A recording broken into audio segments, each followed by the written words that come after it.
Hey there, folks. What's happening? What the fuck is going on? Ladies and gentlemen, welcome to the Saturday show. I hope you're doing well. I know I'm doing well. It's about that time of the year, folks. Almost time to wrap up the podcast for the year. This will be our last live show of the year, the last Saturday show of 2018. And I want to thank everyone who has tuned in and downloaded the podcast in 2018. I'll do one final show on Thursday for you guys to kind of wrap up the year. I might make that one live too, don't know yet, but it should be pretty good. So in the meantime, folks, I want to just make a couple quick announcements regarding the show. We've done pretty well for the show in 2018. I celebrated my 10th year of podcasting just in general in 2018, so that was a milestone. Started monetizing the podcast via Patreon and Anchor listener support this year too. So I really appreciate all of the patrons who have supported this show. And mark my words, in 2018 we'll get those rewards set up. So for the new year. And all that jazz. Let's take a quick moment to hear about our sponsor for this podcast, and then I'll tell you about my guest for the program.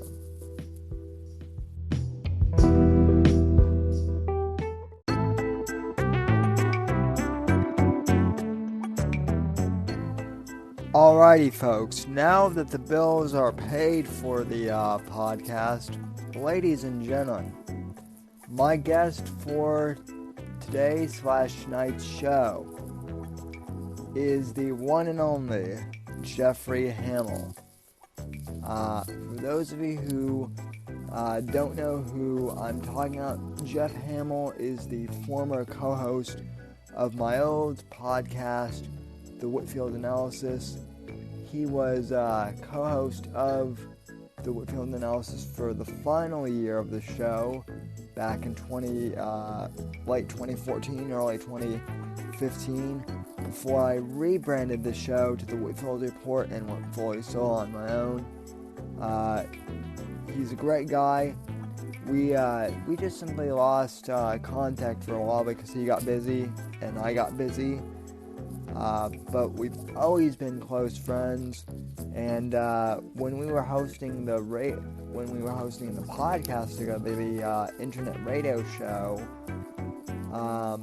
for the Whitfield Analysis, he and I had great chemistry on air together, and I think we still do. I think our on-air chemistry is still very much alive, as you'll hear in this episode. We don't always agree on everything. We have disagreements and different viewpoints on different topics, as you'll also hear throughout this podcast. But you know what? We get along great, and we're able to have a friendly discourse with each other, which people desperately need in this time of division. And I think the show went very, very well. And I think you guys will absolutely love this episode. It's over about 3 hours long. We started on Saturday evening, and it's almost 1 a.m. when I'm recording this intro on Sunday. So we did a solid 3.5 hours, folks, and what you're about to hear is the result of that. And I think it was pretty damn good, if I do say so myself.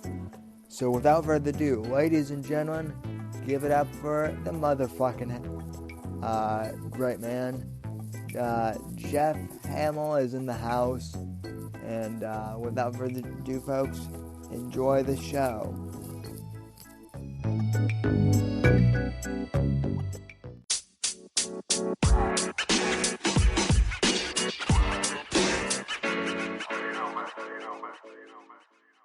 We are fucking live. Welcome to this week's edition of the Whitfield Report.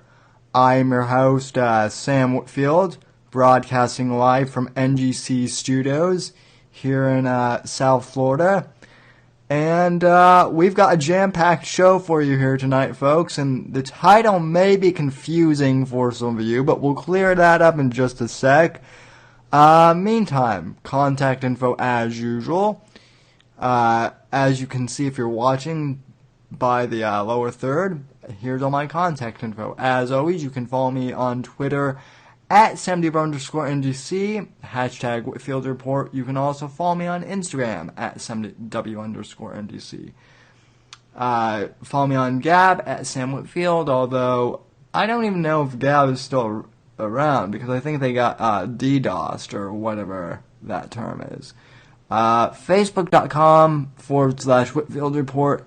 TheSamWhitfield.com is my website. As always, please subscribe to the podcast on Apple Podcasts or wherever else you get your audio podcast from. As always, that's posted the day after the live show. And that's where we get our sponsorships and whatnot from. So thank you for supporting the podcast and telling a friend. And as always, you can also tune into the live chat too on YouTube if you care to, and subscribe over there and participate in the mayhem over there. And looks like the ringleader Brian is already in the chat. So welcome as always, Brian. Okay, so tonight's show is going to, the title may confuse the fuck out of some of you people because I titled it The Return of Jeff Hamill, and some of you are probably like, who the fuck is Jeff Hamill? So, about 3 years ago, before I rebranded the podcast, I was part of a podcast network called Junior Factor Nation. This was 6 years ago, actually, now I think about it, because I was still in high school. And back when the show was called the Whitfield Analysis, or as some people called it, the Whitfield Analysis, which is why I ended up changing the show later on, I was part of a network of quote-unquote young conservative podcasters. And Jeff was one of the hosts of the... Yeah, he had his own show on the network, and then we eventually all burned... The Jeff and Alan Show. The Jeff and Alan Show. Never forget. Never forget. I might as well bring you on the screen now. So, anyway... What's up, everybody? Yep, so, we, long story short, we had a falling out, and, not Jeff and I, but the original Null Network, so, then Jeff and I and a couple other people from JFN started our own thing, and it actually went pretty well for a while. And then things, we had a couple of disagreements with, it basically fell apart, kind of on its own. Just because I think we were trying to monetize it, but back in 2014, YouTube wasn't really monetizable yet. You couldn't monetize podcasts yet either, and so it just kind of fell apart. So we had one sponsor. I remember that they were a battery company, but I have no idea what they were called. It was I think it was Octopod. Octopod. Oh my god. Which I think they went out of business because I still have mine. Not that I got one. I never got one. Yeah, they ended up sending me a free one. They were originally supposed to send all the board members free ones since they were our sponsors, and then about a month after we pretty much disbanded, they finally sent me mine. So, and then well, at least you got one. Well, and then I think they went out of business like a what? I think they went out of business too. So anyway, and then Jeff co-hosted the Whitfield Analysis for a while, and then he just got super busy with stuff at his school. He works for, can I say, or he works for the awesome Penn State. So, you've even got your YouTube channel up.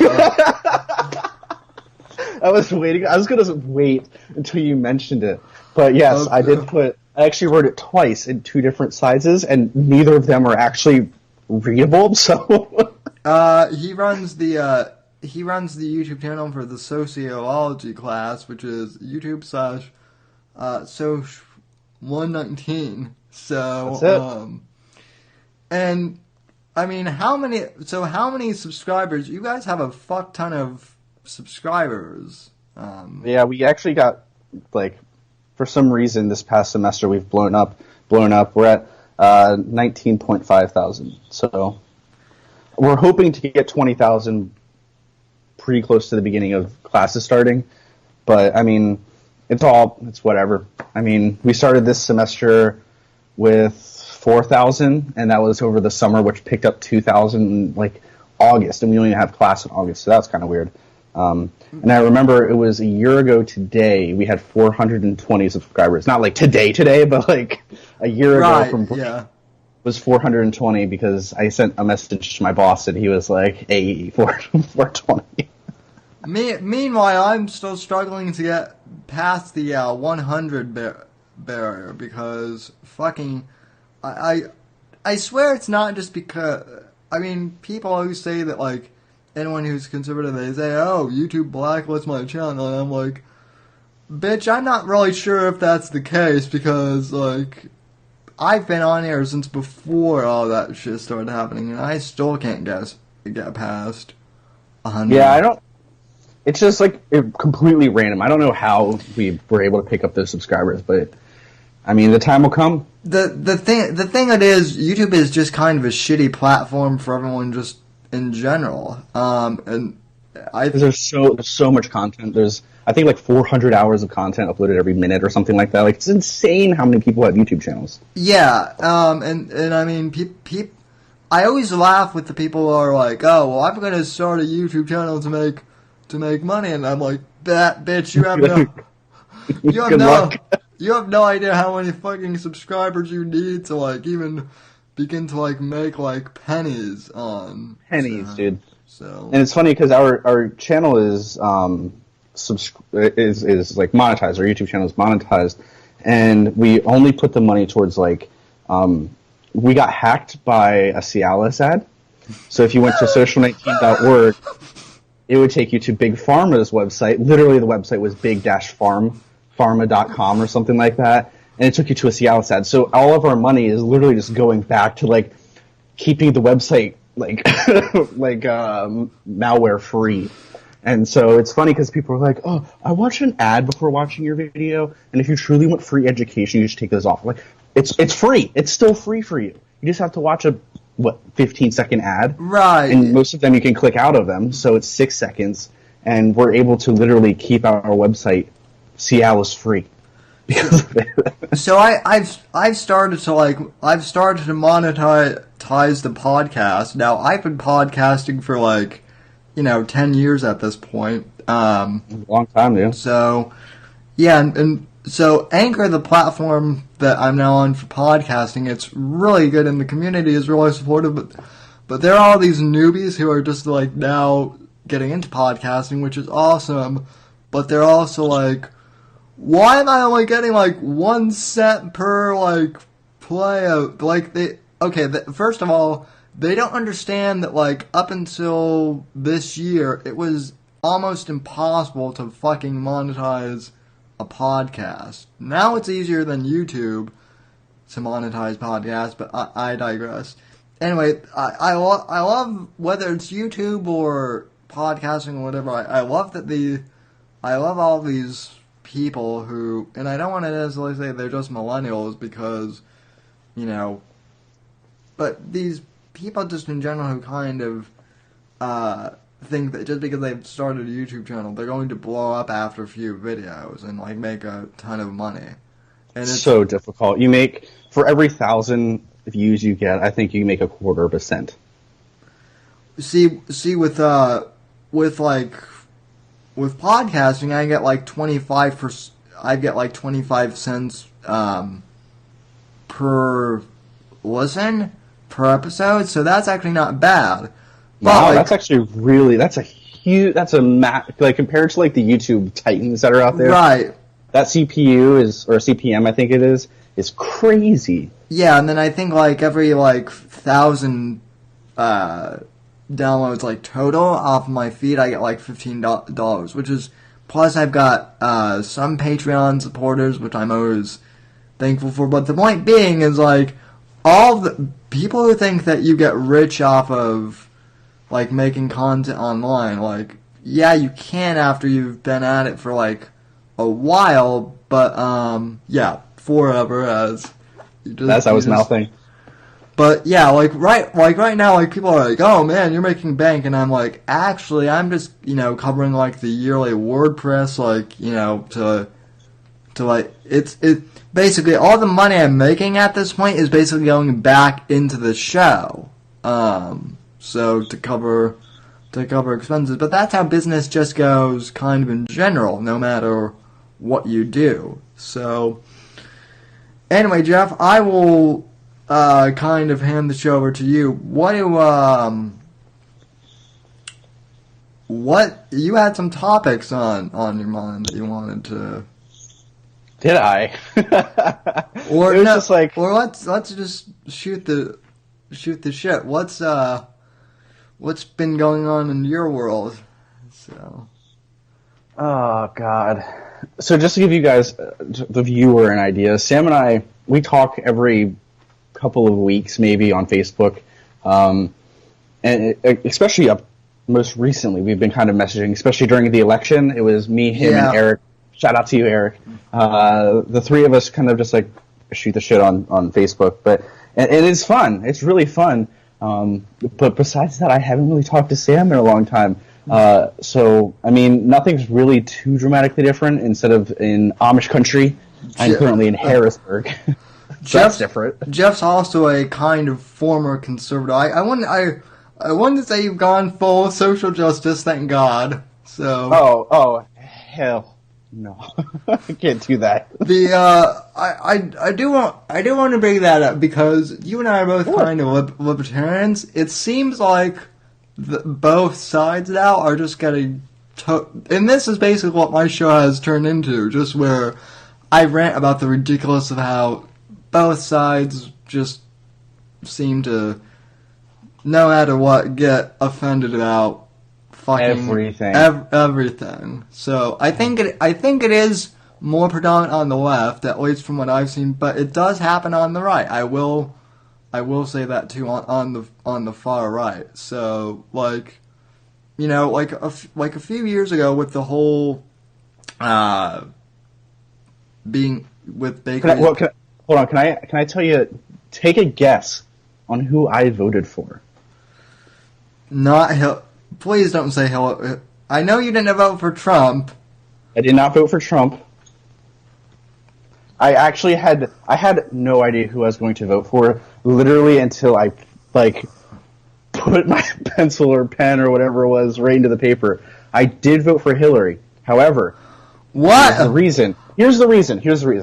I knew she wasn't going to win.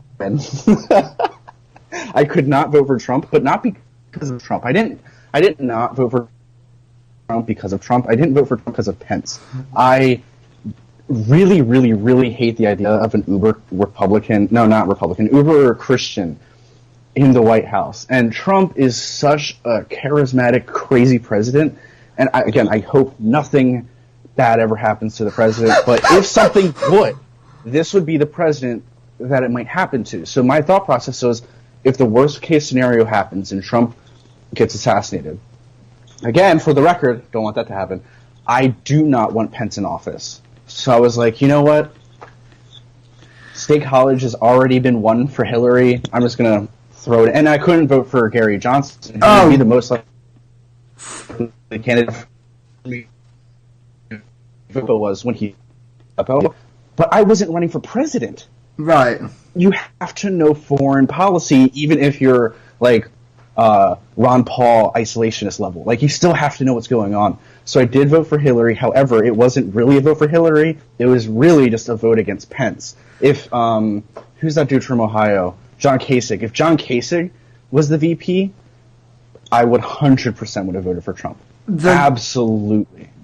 So it's interesting that you say that because I don't dislike Pence, but I'm kind of like, well, he and Trump are kind of like a weird choice because it was a real weird choice. I was totally surprised when he was like, Mike Pence is who I want. I was like, okay, I understand you're going for the super conservative vote here, but Pence and Trump? And see that doesn't make any sense. That's the only reason why I think Pence is in there, because like Trump, well, I mean, you're from the East Coast, so you know sort of like Trump was like banging cocktail waitresses and like doing blow and all of this crazy shit during the 80s, yeah. and so I'm like when he did that, I'm like here's a guy who bangs like supermodels all day or who has like in his prime, and then here's like the electroshock therapy guy, yeah.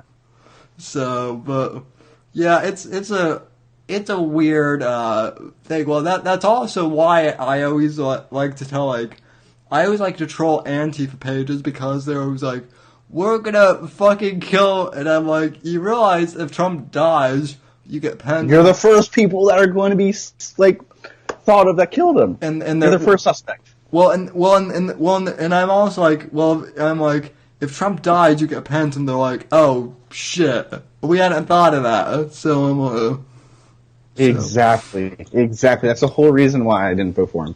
So the reason why I hate Hillary so much is just because, as Joe Rogan put it, I don't know that she's killed people, but I know that I'm afraid she's killed people, and between her and her pedophile husband, who not pedophile, I would say just an adulterer. I mean, you can't say much when Trump is the same exact way. He's had how many wives, and he's cheated on how many of them? All of them. Well, but yeah, I mean, there's a whole weird thing with Jeffrey Epstein and Pizzagate and what. Pizzagate was debunked. It was like, do you want? I'm not going to say anything to Pizzagate because maybe it happened, maybe it didn't. But from the stuff I have seen and heard, mostly actually from Joe Rogan, I heard him really talk about it a lot. It was like there were weird. It was weird, regardless of if it happened or not. It was really effing weird.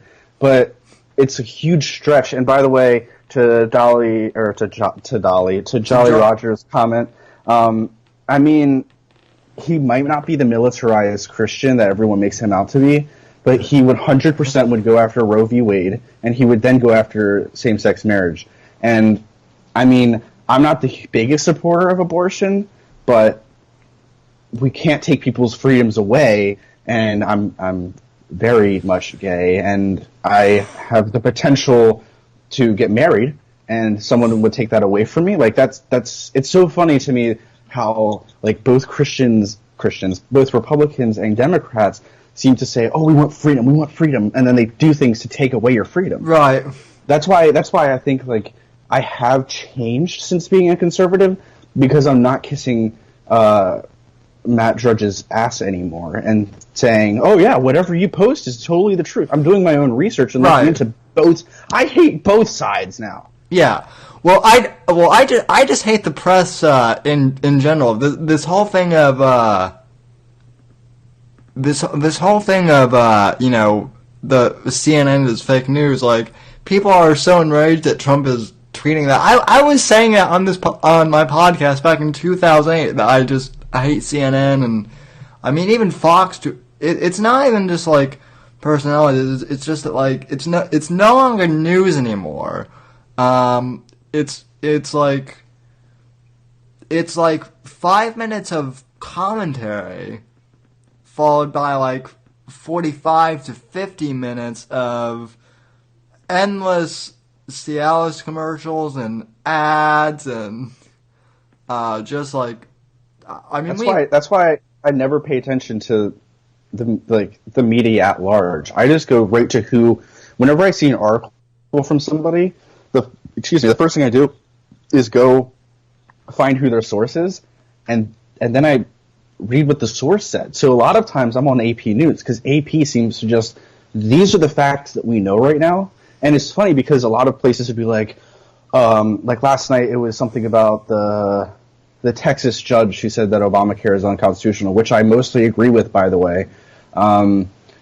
The AP News article popped up on my phone, and I went to click on it, and it said it's a developing story. Come back later. And if you go to CNN, Fox, MSNBC, Al Jazeera, any of the major news organizations, they'd all be like, "Here are our opinions of what this judge said." I don't care what your opinion is.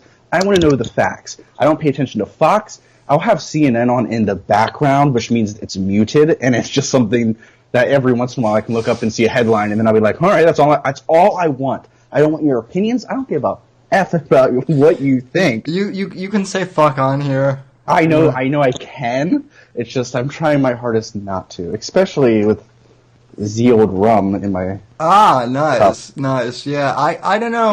Eight year Bacardi. I don't know what it is. Oh, even not. Well, yeah. I haven't done a drunk podcast since the whole Kavanaugh here. Oh, we should totally do one. You, me, Eric, and Matt Dallas. We should all do a drunk episode together. Matt actually called me on Thursday when I was at my graduation ceremony, but I haven't. Congratulations, by the way. Thank you. I haven't returned his call yet, so I'm gonna have to do that after the show. But yeah, man,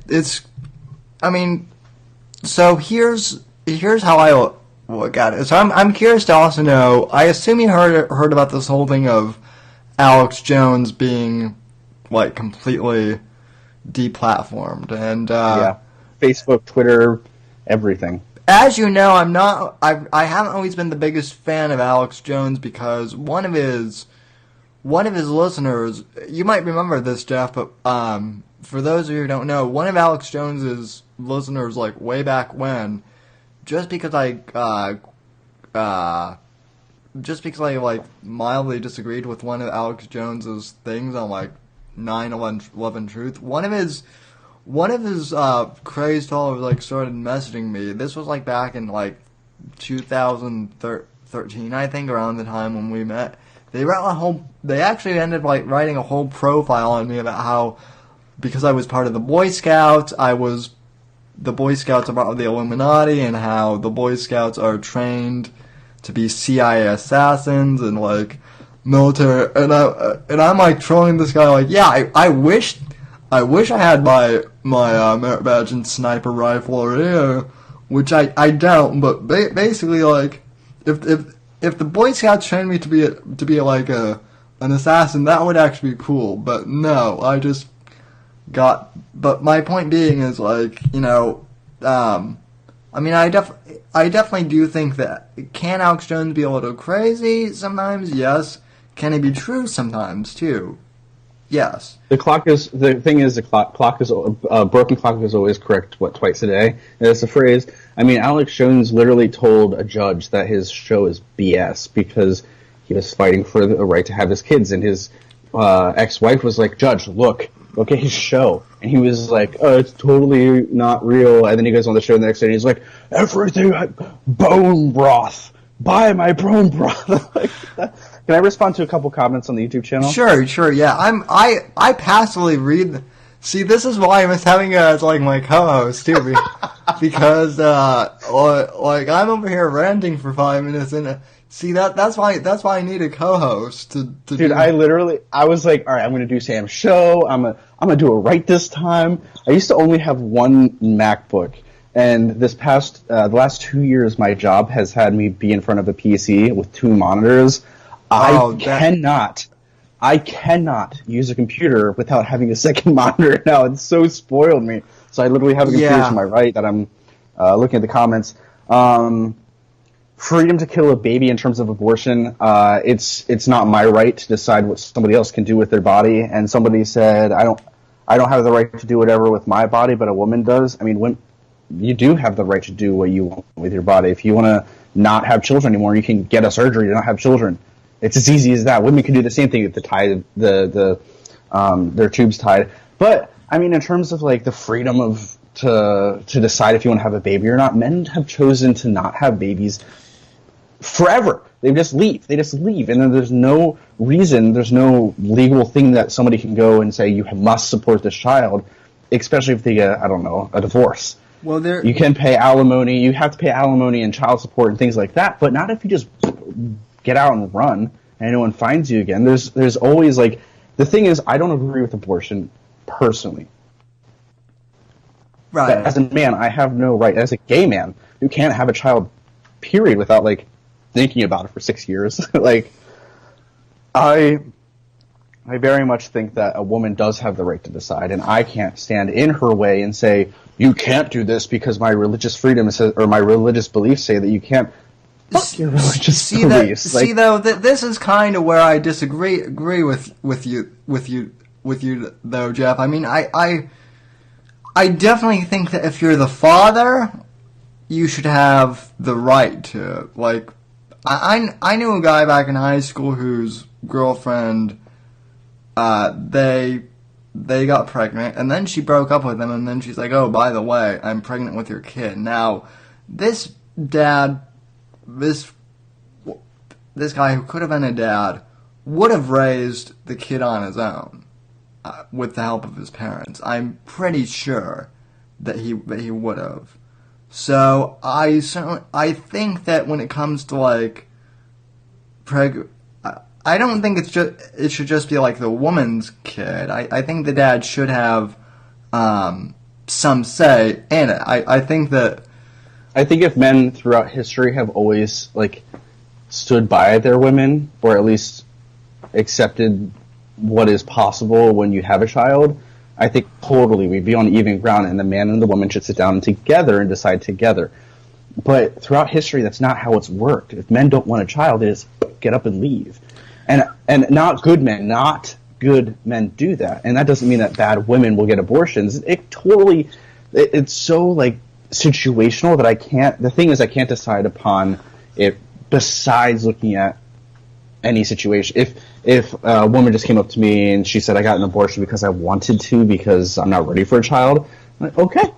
I don't care. I think the whole clusterfuck. My whole thing is, I don't think Roe v. Wade should ever become a law in the first place, and that's not because I'm pro-choice. I mean, I am, but that's not the reason why I'm wholly opposed. I just think that the moment the government stepped in was when we started getting this whole problem. I think I'm pro. It should have been state to state. Right. I think the whole thing is, it's more like, and this is where my background in campus ministry comes in, because I was an intern for these last 2 semesters for my campus ministry, and we've talked a lot about this.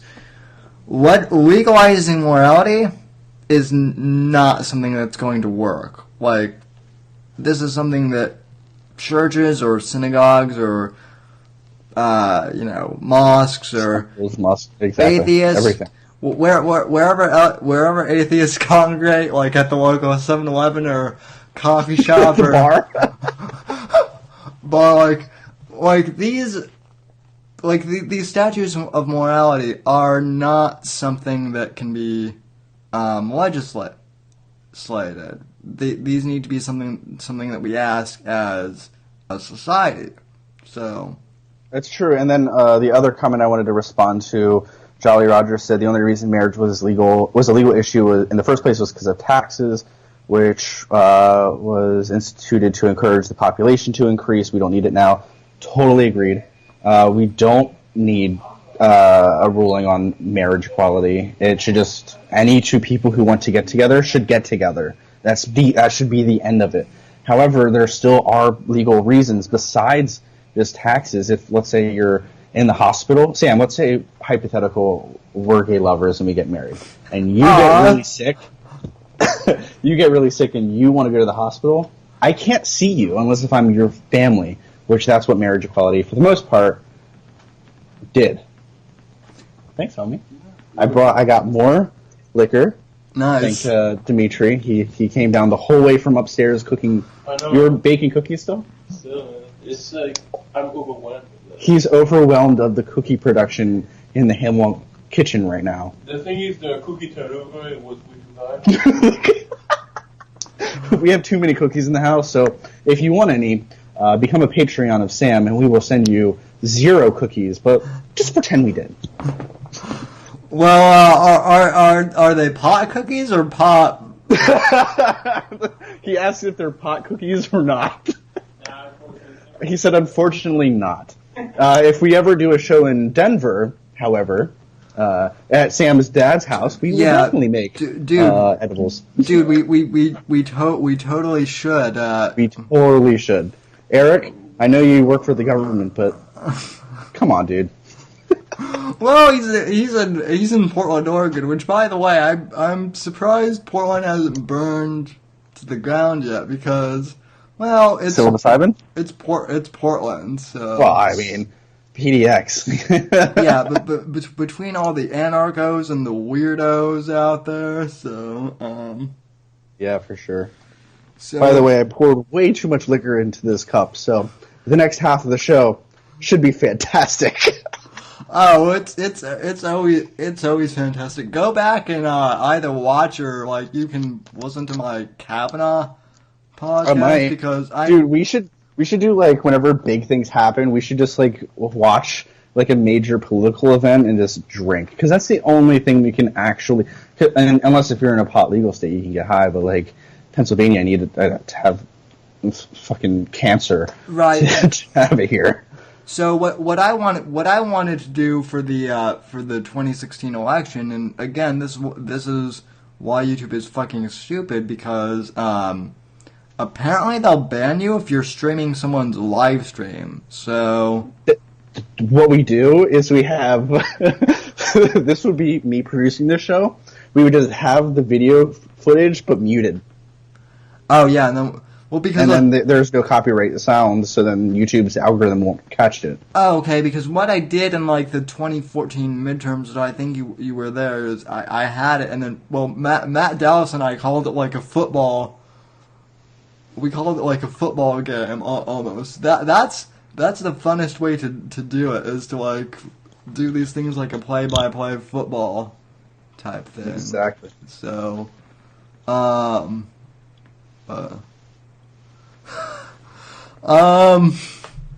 Eric, what? By the way, subscribe to my channel. I need to make it past 100 so I can actually name this fucking channel. Just Google. Here's how I found it. I went to YouTube.com, went to the search bar, and looked up Sam Whitfield, and it's under the Whitfield Report, and you can find it super easily. I tweeted it out, so if anybody is from Social 19, let me know if you're watching. Please, I'm like Joe Rogan / Anthony Cumia. I don't know. Well, you're from Pennsylvania, so you might know who Opie and Anthony are. Oh, dude, I listened to Painkiller already. They have Anthony on every 2 months. I'm very much aware of O&A and After the Blowout because Cumia had a gun in New York and this black prostitute was yelling at him. I know the whole story. I love those. I love Cumia. I don't know anything about Opie. Well, no. Cumia now has his own network. I know. So I know. I subscribed to it. So I subscribed to it for about a year when he was on there, and Gavin McInnes, who I'm curious to know your thoughts on Gavin, the godfather of hipsterdom. What is his name? Gavin what? Gavin McInnes, or McInnes, I guess. McInnes. He's the guy. Right. he's the guy who started. He's the guy who started the Proud Boys. He started the Proud Boys. I recognize him from the Gavin show or whatever he has on. Yes. Opie's or Anthony's network. Yeah, well, then he went to CRTV, which just got bought. Oh yeah. Which just got bought out by Glenn Beck's company, and I guess Gavin got canned or. Wait, the Blaze and CRT? How the heck did Levin let that happen? So I guess that like Beck and Levin kind of used to like secretly hate each other, but then they actually talked, and like now they actually like each other for some reason. So they merged. Gavin got canned, and I'm now hearing rumors that Crowder actually might get canned, which if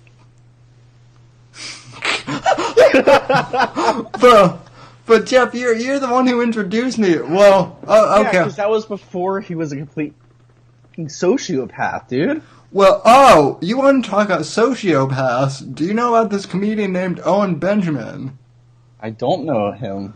Oh my. Okay, so this is how my audience, like, Brian, you think Crowder's a sociopath? I just Google searched him. If you Google search Owen Benjamin, the first picture that pops up, his eyes are approximately 3/4 of his face. So I kind of see how he's kind of a lunatic here. Well, okay, so he's basically started.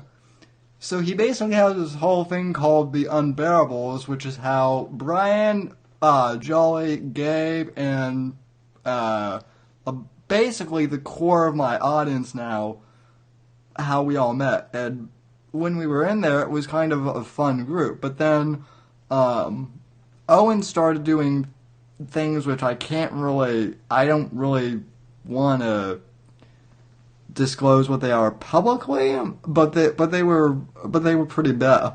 Well, I mean, he was openly saying stuff like he was saying stuff like free speech for all, but then banning users whenever they would disagree with him from the chat. And he would also say something like, "I'm not racist," but then shout "nigger" 15 times. Here's the thing. Whenever somebody says anything and then they use the word "but," get rid of everything they said prior to the word "but," and that's their true statement. That's how you literally do it in logic. If you say the word "and," though, it actually connects the two things together. I'm not racist, and I hate black people. That would be how he should have said it. I'm not racist, but I have a black opener, so I can say anything that you want. Listen, I will give. So Social 19, for those of you who don't know, is a race and ethnic relations class. I talk about race every single day at work. So I talk to people from the Middle East to talk about their culture and how they're discriminated against in the United States. And like, if you have to think, should I be able to say the N-word here? Don't say it. Just don't say it. There should be no reason. And I know you just said it, and I really couldn't care less because you have the freedom to say it. Well, I personally never say it. I said it contextually too. Though. Exactly. But if you're ever in a situation, do you know how every racist joke starts? 3 whatevers walk into a... No, here it is. Ready? Hey, guys, have a joke for you. Okay, now I can say it. Every single racist joke, make sure that, like, whoever you're talking about isn't in the room. You have to make sure, because then it would be, like, really not cool. And, of course, it's not going to be cool. But, like, people do it all the time anyway. But that's how every racist joke starts. See, though, that's funny, though, because I have black friends, and we make like racist jokes at each other, like all the. But that's different because you have a relationship with that person. Oh yeah, like I'm not gonna go up on the street because I'm not. Just imagine you rolling up to a street corner, getting a little ramp for yourself, and just screaming the N-word. Yeah, I'm not OB, so yeah. Yeah, Brian, I know you like racist jokes. I also know that Hashtag me too. Oh my god. The social justice quarter of my heart is just crying right now. we will I will finally exorcist the social justice demons out of you. So, and you will be and you'll just be a plain old. Well, you kind of are a libertarian, like. No, I have always been a libertarian. It's just like, I think towards the end of Obama's presidency, I was like, okay, so I didn't love him, but he wasn't like Hitler. He wasn't awful. No. And then I looked at like all of the hate mongering that went prior, and this is really where I changed. Like, I think I'm a true libertarian, not total isolationist. Like, I'm a realist too. I'm a realist, and the thing is, as soon as I looked at like back to what I said and what like my like people around me, my social circle said about Obama, oh, he's not even American. He's from Kenya. And I was just thinking, like, how racist did we sound? Well, because he's not white, he has to be from Kenya because I disagree with his politics. Like, no, and that's why, like, after I looked at how we've treated Obama prior to his presidency to, like, what president he became, which if I would say he was easily top 25%. Some people would be like, he was the best president ever, and I don't know that, but I also don't know who the best president was. George Washington, he didn't even run. He was just because he was a Revolutionary War patriot, which, by the way, to the British, he was a treason. Like, he committed treason, he's a treasoner. So, like, it's all about your perspective. Yeah. And I thought Obama, he wasn't the worst. He wasn't the best. He was somewhere in the middle with 90% of our presidents. And that's when that's when I started, like, questioning both sides, because I was like, okay, so Obama's not totally awful, so what did I listen to the Republicans that said that?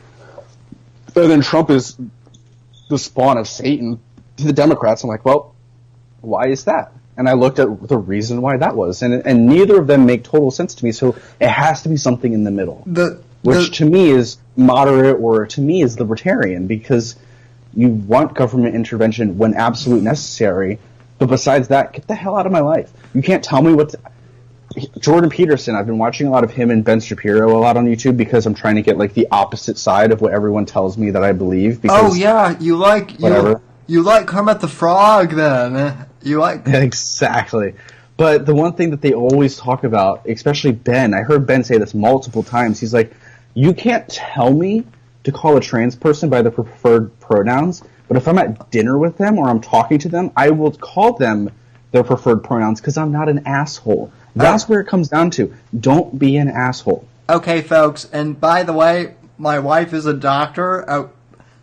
I can't get my voice high enough to do Shapiro, so that was my best. To respond to Eric's comment, James Buchanan, which is rated the worst president, by the way, is from where, Sam Whitfield? And I wouldn't be asking you if I didn't know for sure. Pennsylvania? Not only from Pennsylvania, he's from Lancaster, Pennsylvania, my hometown. Oh, I'm so sorry. What the hell is it called?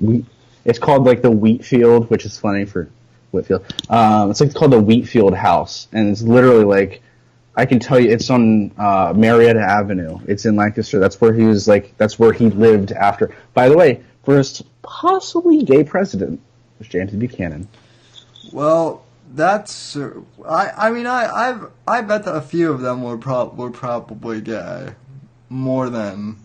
Oh, I mean, Obama. Sam Whitfield, Sam, can you tell me 100% that you are 100% straight? Yeah. You've never looked at a man and been like, damn. Much to Brian's chagrin, I am 100% gay. I mean, 100% straight. Sorry. Yeah, whichever you decide. I mean, here's the thing. I can't say I would never marry a woman, and I'm out. Like, I'm fairly comfortable with my sexuality. If a woman would come up to me and she was the one, I wouldn't be like, no, because I like men. I would be like, maybe this is the one. I don't think anybody's 100% anything. My own boyfriend would say the same thing. He'd be like, yeah, I'm not totally gay. I have a little bit of me that's straight, and I think every person has a little bit of them that's gay or that's straight, depending on where you are in the spectrum. I think that a lot of it has to do... I don't buy this notion that people are either born gay or born straight. I think environment has a lot to do with it. So... I would say instead of environment, I would say your personal encounters have a lot, especially in your developmental years, have a ton to do. And then Brian said that he'd fuck you, so that's fun. Yeah, Brian says that every day. People they said we have it clipped when you said I'm 100% gay. Oh boy, looks like I'm getting visited by Mike Penn too. Looks like I'm gonna have to go on Daddy Mike's electroshock Conversion therapy camp. Yeah, I don't know. Oh, I don't know if you remember when we did this at the old NGC network, but I remember one time we had a podcast where we were like all of us. It's probably not up there anymore. I think it got taken down like soon after. But we did a live stream where like all of us went into watch together and watched that like one like Jesus camp and did like a watch Jesus camp together. Yo, real quick, I have to pee because this slicker is going right through me. I'll be back in 30 seconds. Okay, I'll keep these savages and talk about Jesus camp. That's one. If you've never watched it, it might not be on Netflix anymore. Jesus camp, hell of a show. Yeah, Jesus Camp, for those of you who are not aware, is it's like an old documentary from like 2004 about like this radical like pray the gay away Christian camp. In other words, it's where Owen's dad should have been sent, probably. So, or blowing as we're calling him now. So, oh, and Joey, I love tasers. All tase drug dealers all day in Florida. So, the movie is called Jesus Camp. Brian, no, it's not rapping for Jesus. I'm going on IMDb actually. So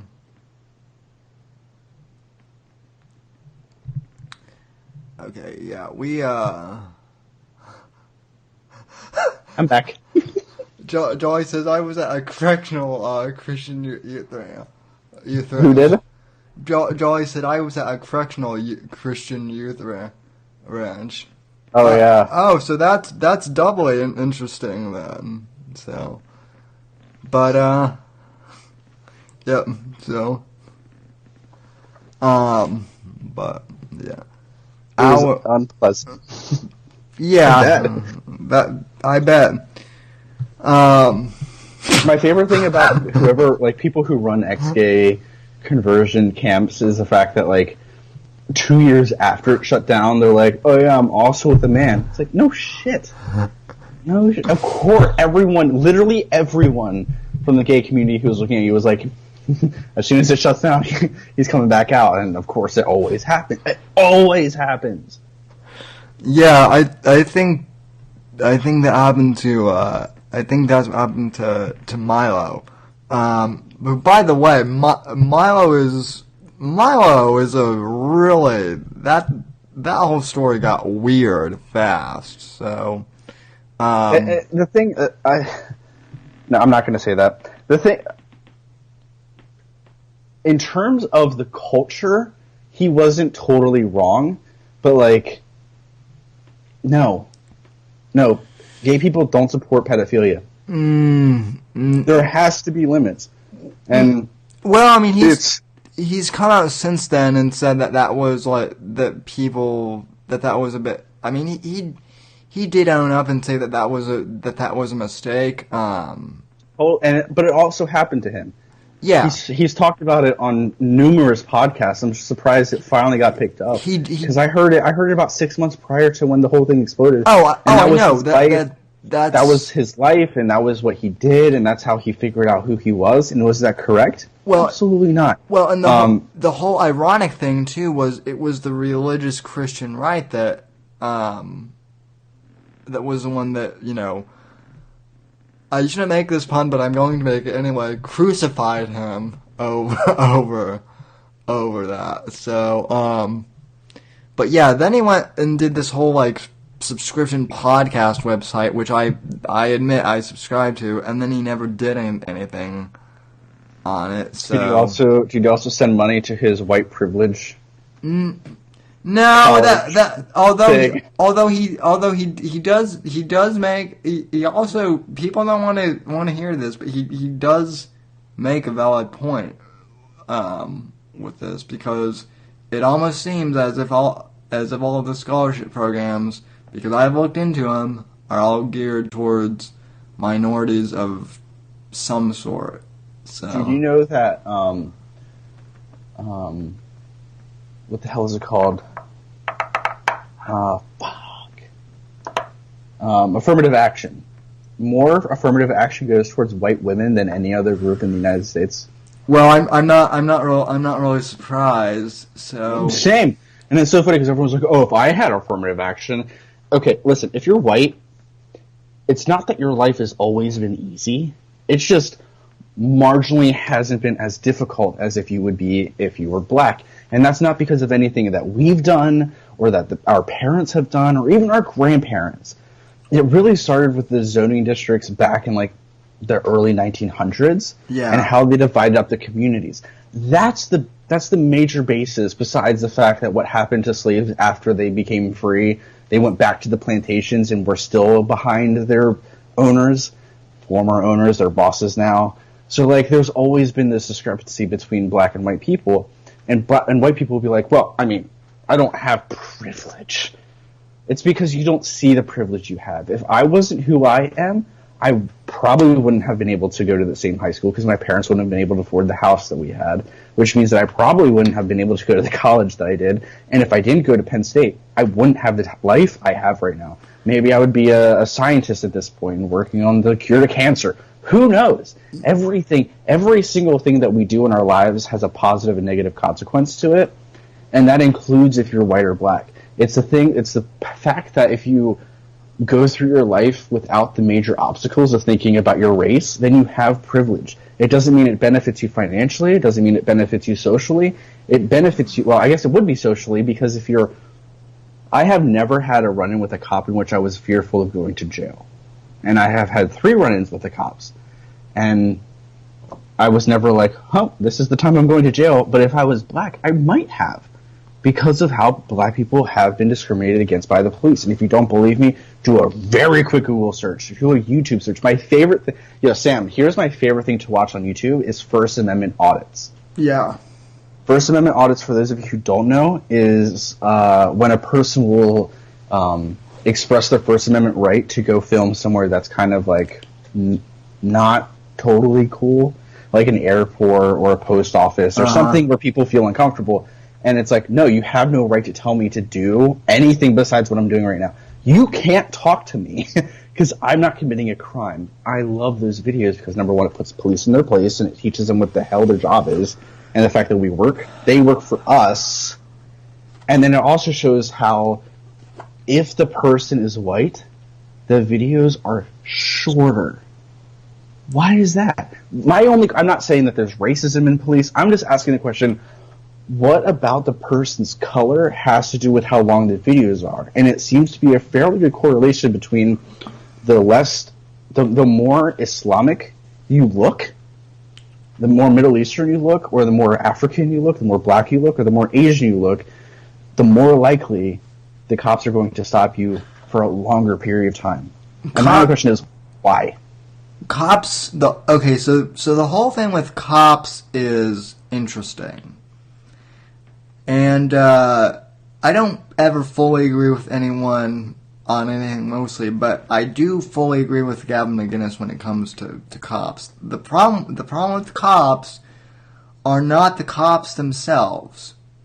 It's with the upper echelons of the cops who are in politics, like the police department, the mayor.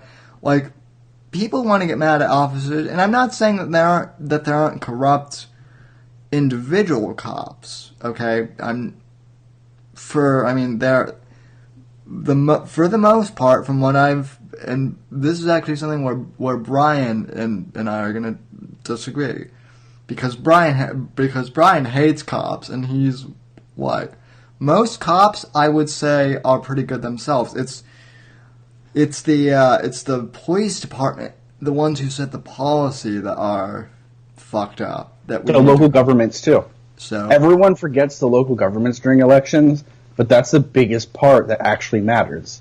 And so instead of saying fuck the police, I always like to say fuck the police's bosses.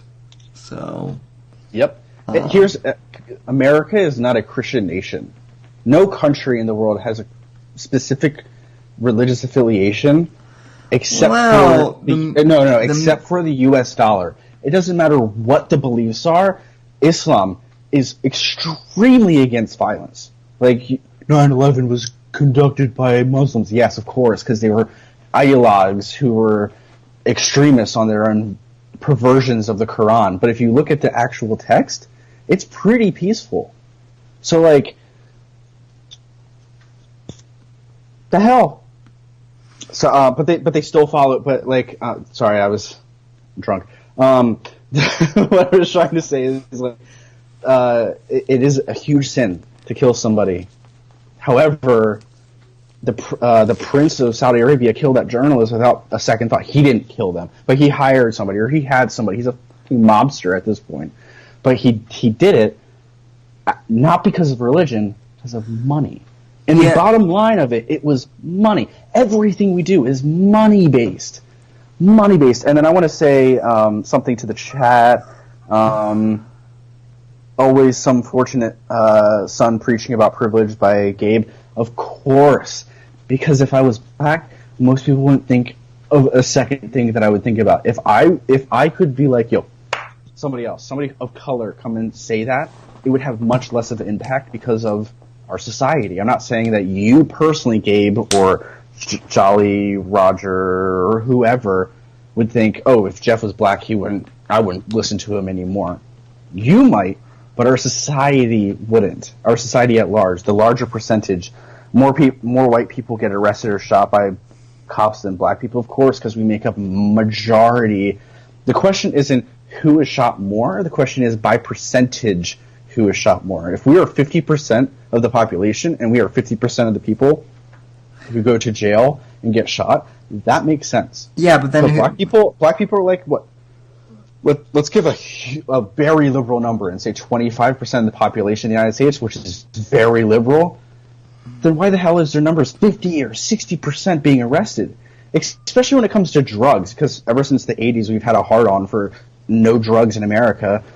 Why is it always the fact that black people are always arrested more? Sam, we were in New York after 9/11. I was in New York. Well, I mean, like in terms of the long-term, like stop and frisk. Stop and frisk didn't solve bullshit. All it did was they arrested the people who they thought would have like drugs on them. The drugs were still consumed at the same level in New York City after 9/11. The only major difference was the fact that all of the black people who were selling drugs gave it to all of their white friends. And they were selling it because they weren't looking at the white people because they were able to stop and frisk anybody. But we all knew it was a racist law. We all knew they were targeting people based on their physical appearance, which is unconstitutional, by the way. Let's not talk about that because that makes it sound like the Republicans were racist. No, we can't have that.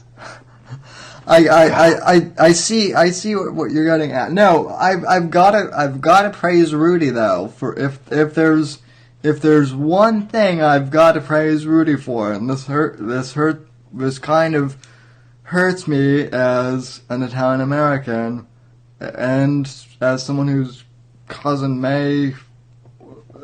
distant cousin may have been a mobster like way back when in the 30s or 40s or something, but I've got to say that the RICO statutes in the 80s were what cleaned up New York City from organized crime. Now what we have to worry about in New York City, and this is what no one wants to talk about, is the Bratva, aka the Russian Brotherhood. Those fuckers are scary. If you want to talk about crime. I don't think Gabe likes me, by the way.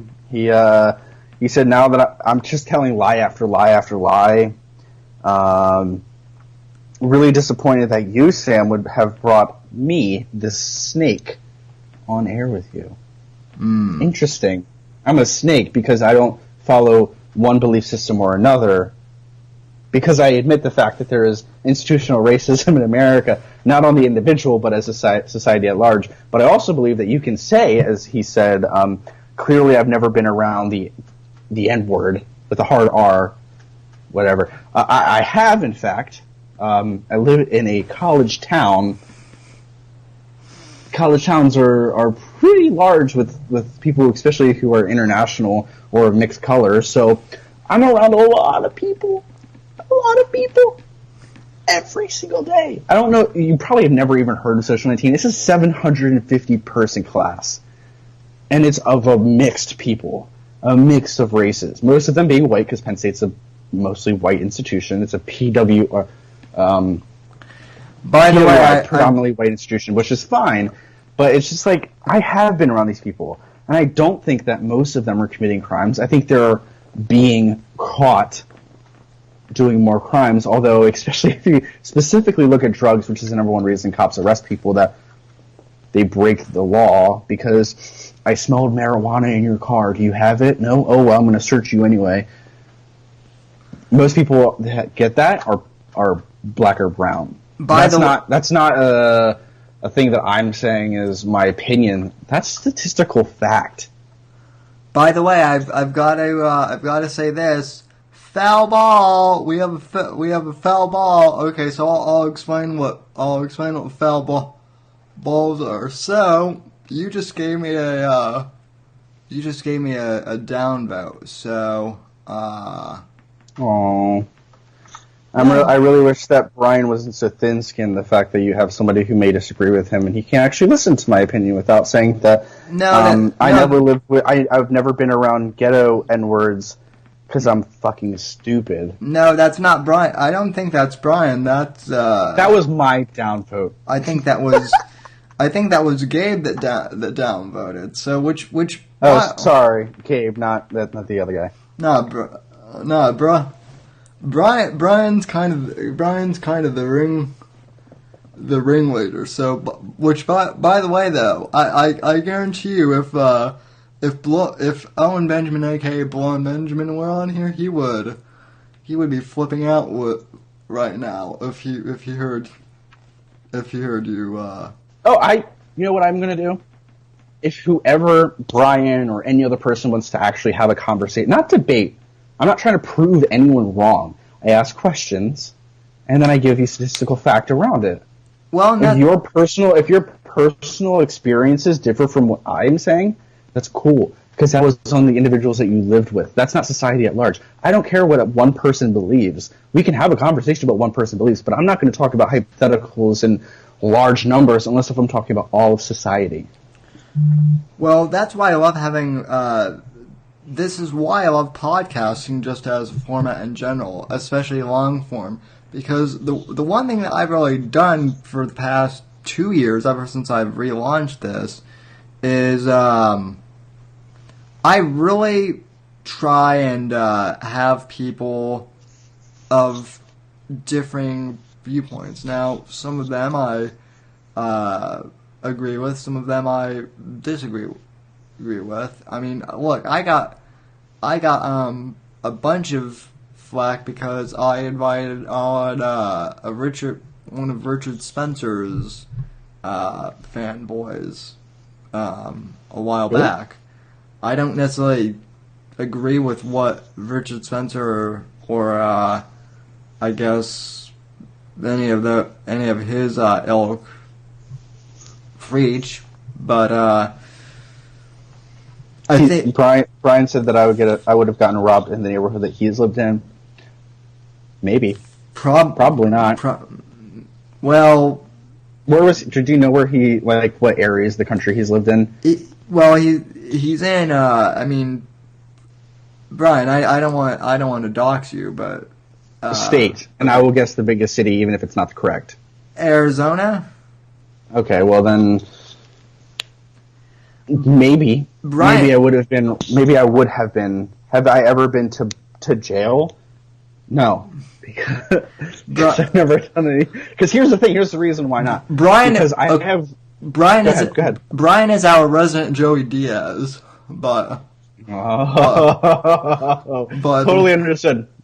By the way, so he's like a white Joey Diaz. By the way, is he also the one that hates cops? I forget which one. Yeah, he hates cops. Brian and I you and I would definitely agree on how you should treat cops. I don't hate cops per se. However, I hate the fact that they take away our freedom because they're the police and they can. You need to give me your ID. The fuck I do. Sam, do you need to give your ID if a cop randomly stops you and they don't give you a reason? No, but believe me, I've gotten harassed by campus. I've gotten harassed by campus security acting like cops. That's the worst. We're the same age, asshole. That is the worst thing is when is when campus security gets on your house and they start acting like cops, and then you start questioning them about like different laws and statutes, and they're like, wait, what? I'm like, yeah, you're not, exactly. I'm like, yeah, you're not a cop. When I know more about police procedure than you do, yeah, maybe I should be carrying that fucking badge instead of. There's so many police that don't know the law. That's the problem. That's the problem. And we allow them to continue working in their jobs. Well, I'm not even talking official cops. I'm just talking like wannabe, like run a cops, exactly. Yeah, fucking Paul Blart's coming over to arrest you. Get out of my face. The worst thing, and I know you've heard about your rant about this before because I used to do all the time when you were co-hosting, was fucking TSA. Those fuckers could not detect an atom bomb if it went through there. The TSA have sub-zero terrorist attacks. It's proven. They can't even stop. They don't even care if you bring weed across state lines. I know for a fact because a TSA agent told a podcast that I was listening to. I mean, maybe not every TSA agent's the same way, but they're like, we don't care. The TSA literally, they don't care. They're just getting paid. That's all they're there for. Except they did confiscate my mom's honey from California because, oh my god, it was raw organic honey that she got in California, and they confiscated it because that was during that absurd period where they confiscated shit over, like, 3 ounces. So, oh my god, it's over 3 ounces. We better confiscate this honey because, God forbid, it might make the plane, like, sticky. Right. We might slow down a quarter of a notch because of the fact that they're talking. Can I tell you a story about a friend of mine? Sure. So he's originally, I'm not going to say his name because he had weed on him, but I mean, it doesn't really matter. He's originally from China, and he's a foreign exchange student who came to the university that I went to, and I became friends with him. He went to North Korea, and I could tell you that story too. But he was telling me about a time that he went to, he was in Germany. And he was flying from Berlin back to DC, and he hid a bunch of weed in like Marlboro cigarettes, like he made spliffs and just stuck it in there or whatever. He was terrified to go into the plane, so he's going through security. He gets through like the initial stages. He's about to board his flight, and a German police officer comes up to him and he's like, "Hi, we found something in your baggage," and he's like, Shit. Like, I don't want to go to German jail. the cop then pulled out a switchblade, and he was like, "It's not mine. It's not mine." It was his friends. So it was perfect because they were like, this violates German law. You can't take this internationally. You can't take a switchblade onto a plane. And he was like, "Thank God they didn't find my weed. They found my friend's knife." When he went to North Korea, I'm not kidding you. It is exactly what we think about it. Those people are so indoctrinated. He was like, the streets there are so clean because no one owns a car. I'm pretty sure North Korea is the greenest country in the world because everyone rides bikes or walks around. They went to a park, and at the park there was he was like, the guy was explaining to us, the tour guide, because he's from China, so people in China, since they're communists, they're not communists, they can go to North Korea without an issue. And so him and his dad went to North Korea with fake IDs because their real IDs had green cards to the United States, and they were like, we don't want to get caught with that. So they go to this park, and the guy was saying, like, this park is the greatest park in the world. He was like, dude, it was literally like the park next to my apartment. It wasn't fancy at all, but that was their big park. There was a family, and they were all dressed up in suits and dresses, and they were walking around the park. There were kids that were playing, and there were kids on the swing sets and all this stuff. He had to go to the bathroom. He leaves the bathroom, and he sees two girls that are North Korean, and they're shooting BB guns, right? But there's nothing in the BB guns. But they look like they're having so much fun. He's like, oh my God. They have no idea what a BB gun actually is. They're holding them, but they've never shot a BB gun before. He saw old people doing yoga. When he left the bathroom, he looked, and you could see barely across the field where the people that were doing yoga, all old people. They were standing, waiting for somebody to walk around to start doing their poses. He saw that family that was walking around the park. They were doing endless circles because they had to. It was crazy. It's insane. They went to a restaurant towards the end of their tour in which the guy was they bring it. It's kind of like a old family style restaurant where they bring a bunch of the food out to you. They were and they brought this beer for them to try. They were like, this is a North Korean beer.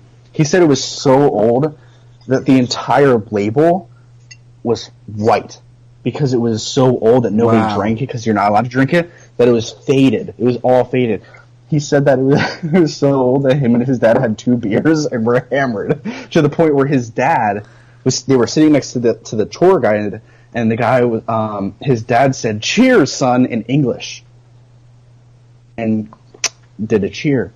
He was like, "Oh shit, they're gonna know that we're American." And the guy looks over at him and he goes, "Oh, Mr. Enter Asian name here. Oh, Mr. So-and-so, you speak English." And they both were sweating bullets because they were like, if they realized that we have any connections to the U.S., fucked. And he said, "Don't worry, we speak English here too in North Korea." The guy, by the way, the tour guide, made $20 every 6 months. Wow. Yeah, that's insane. When he was telling me his story, I was like, holy shit. This is an insane story. And it was North Korea. It was exactly what we think. There were 0 billboards. There was no advertising of anything. It was literally the utopia that Russia was trying to construct. And everyone there was starving. They had to, the entire time they were on this bus through North Korea, they had to put their window shades down. Oh yeah, I mean I've heard of that. They're not allowed to look outside, and the reason is because they want you to pay attention to the tour guide. It's because they don't want you to see the extreme poverty until they take you to the place that actually has something. It's insane. Communism doesn't work. So whoever says that I'm a socialist or I'm a communist, which people tell me on Social 19's YouTube channel all the time, me and my boss, who's, by the way, also a libertarian, no, we're not. It doesn't work. It doesn't ever work. It's never worked. No, and it never will work. And by the way, Jesus was not a communist either. He also wasn't white. No, he was Middle Eastern. Well, okay, blame the Catholic Church, the Italians to that. Yeah. So exactly. Well, once again, sorry, us. Okay, I'm only half Italian, so I'm only half apologizing. So I am, according to my family, 0%. Here's the funny thing about my heritage: I'm German, Irish, and Polish, which you can't get any whiter than that, unless if you're Swedish or something. But I heard someone in my family had an affair. That's all I'm saying. Probably Italian, maybe North African. By the way, North Africans and Italians share the same genetic code. right, So yeah, it's really funny whenever I hear somebody who's Italian, they're like, "Fuck black people." Like, you're like 80% black. I'm half a nigga, so I think you can only say and then you have to stop because you're only half. I'm a nigga, so Exactly. no, no, it's funny though, the thing about, the funny thing at North Korea, it's not funny, it's sad and, It's pathetic. Exactly, it's pathetic. I've been watching the show called The Americans, which, I got turned on to it by Alfred. Netflix? It's on, do you have Amazon Prime? My dad does, so yes. Oh, okay, yeah, it's on Prime. What's it called? The Americans? Yeah, it's Season 6? yeah, it's got 6 seasons. But it's about it's a really good show. It's about 2 Soviet spies who pose as Americans, as like an American couple with a family during the 1980s. And it flashes back like to the 60s, and anyway though, it's interesting because it shows how, like, in the beginning, they're total diehard communists trying to infiltrate the U.S., and then slowly but surely they're both kind of like, you know what, things aren't so bad here. Like, we have running water, we have, electricity. And they run. Yo, I'll be right back. Oh, okay. So they, yeah, The Americans is a good show, folks, because it really shows the difference between communism, like actual communism, not made up Owen Benjamin. Everyone who doesn't agree with me is a communist. Type thing, but it shows the difference between basically Reagan's America and pre-Gorbachev Russia, which is pretty good. So, anyway, so what's up with you guys in the DZ? I'm surprised that Ultra Mega Nacho hasn't shown up yet in the chat. He's usually in here by now. So, also, I wonder if Kana is showing his face. So,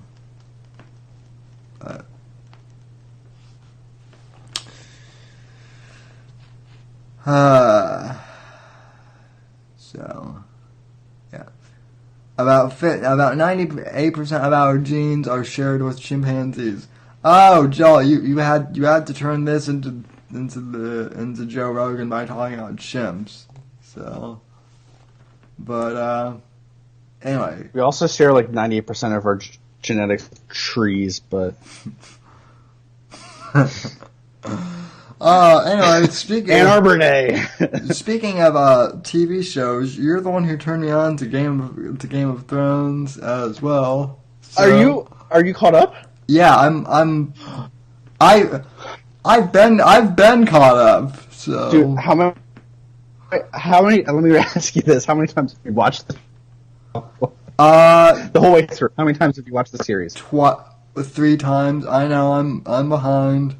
So No, I'm 3 times too. I literally I got my boyfriend to start watching it. He stopped around season 5 because he just didn't have the time to continue watching it. I'm like, that's why you make sacrifices. The- Make sacrifices for Game of Thrones is my number one favorite show. Period. Ever. That's how I feel about. That's how I feel about Game of Thrones, and then Homeland too is absolutely fantastic. But yeah, no, dude. What are you watching now? I'm watching The Americans right now. I'm finishing season 2. That's another one that Housen turned me on. Oh yeah. To, so. Shout out to Mrs. Housen. We're Yes, friends on Instagram and we talk fairly frequently. Official Mrs. Housen. So.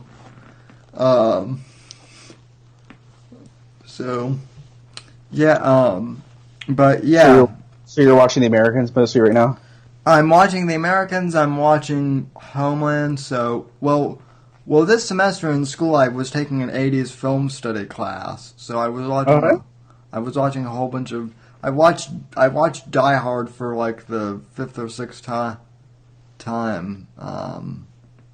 I think if you look at my Netflix queue, you'd probably throw up because there's like 8 classic movies that have been on my list for 6 to 7 months at this point.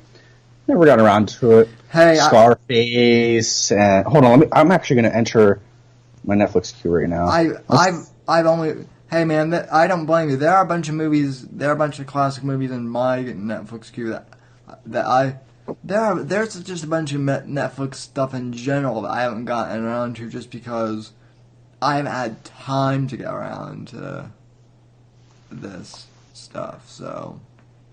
I just finished watching the 2nd season of Riverdale. It's okay. It's good. I like it. I can't. So is that like? That's like a dramatized version of Archie, right? Like in a soap opera. It's really like the first season's a modern day Romeo versus Juliet kind of thing with a murder mystery connection, and then the 2nd season. But it is totally based off murder the. mystery. But it is based off the Archie, like, of that really goofy comic book, right? I think it is, and they keep the same names and. Yeah. So it's like Archie if it's seriously. Have you ever watched Narcos? Oh, dude! Thank you for bringing that up. I watched the first 2 seasons of Narcos, and then I'm like, That's all you really need to watch. Well, the first 2 seasons are about Pablo Escobar. Fantastic. Well, especially if you're living in Florida, like, if you want, like you are. if you want to know why Miami became the cocaine, capital of America during the 1980s. Narcos, basically. I had to stop after 2 seasons. I'm gonna go in season 3, but do you ever have you watched? Well, with Narcos, I'm like, holy shit! Those first 2 seasons were so intense that I need If I watched that I need a break from it. So Sorry, we're breaking up a little bit. Oh. What I was saying is I was the first 2 seasons of Narcos were so intense that I'm like, I need a break from this before I go into season 3. Mm-hmm. So, and I'm told now that I need to go watch Narcos Mexico. So I've watched I think the first episode 4 times, and I've fallen asleep every single time. Dude, those shows are long too, though. They're so long. Random question: how far are you from Zephyr Hills? Like an hour or 2 or something. Probably 2 hours. I would say. That's where my grandparents spend the entirety of the winter. Someday I'm going to go to Lake Wales, though. My friend teaches a paramotor class out of Lake Wales. I'm totally going there, and if it's over the winter, I'm going to go to my grandparents, and then I'm going to go to you. Awesome. I'll text you my I'll text you my address. Hell yeah, dude. Obviously I don't want to say, even though people can People can probably find me easily enough if they want to, but but we all know that the NSA knows where we're at. Oh, I mean the NSA. Dude, my phone. I have a Superior phone. I'm sorry, I meant Android. So every time, the only thing I hate about having like a Google affiliated phone is that every time I leave somewhere, it always asks me for my like Yelp review or my technically Google review of that. Yeah. I hate it. I hate it so much. Well, no, Facebook just does that like automatically now. Like if they're like, hey, we noticed that you checked into so and so. Do you want to leave a review? And it's like places I've never been to, too. And it's like... My favorite's a strip mall, and then whenever they get it wrong, I'm like, yeah, I was definitely at Babies R Us. Of course I was.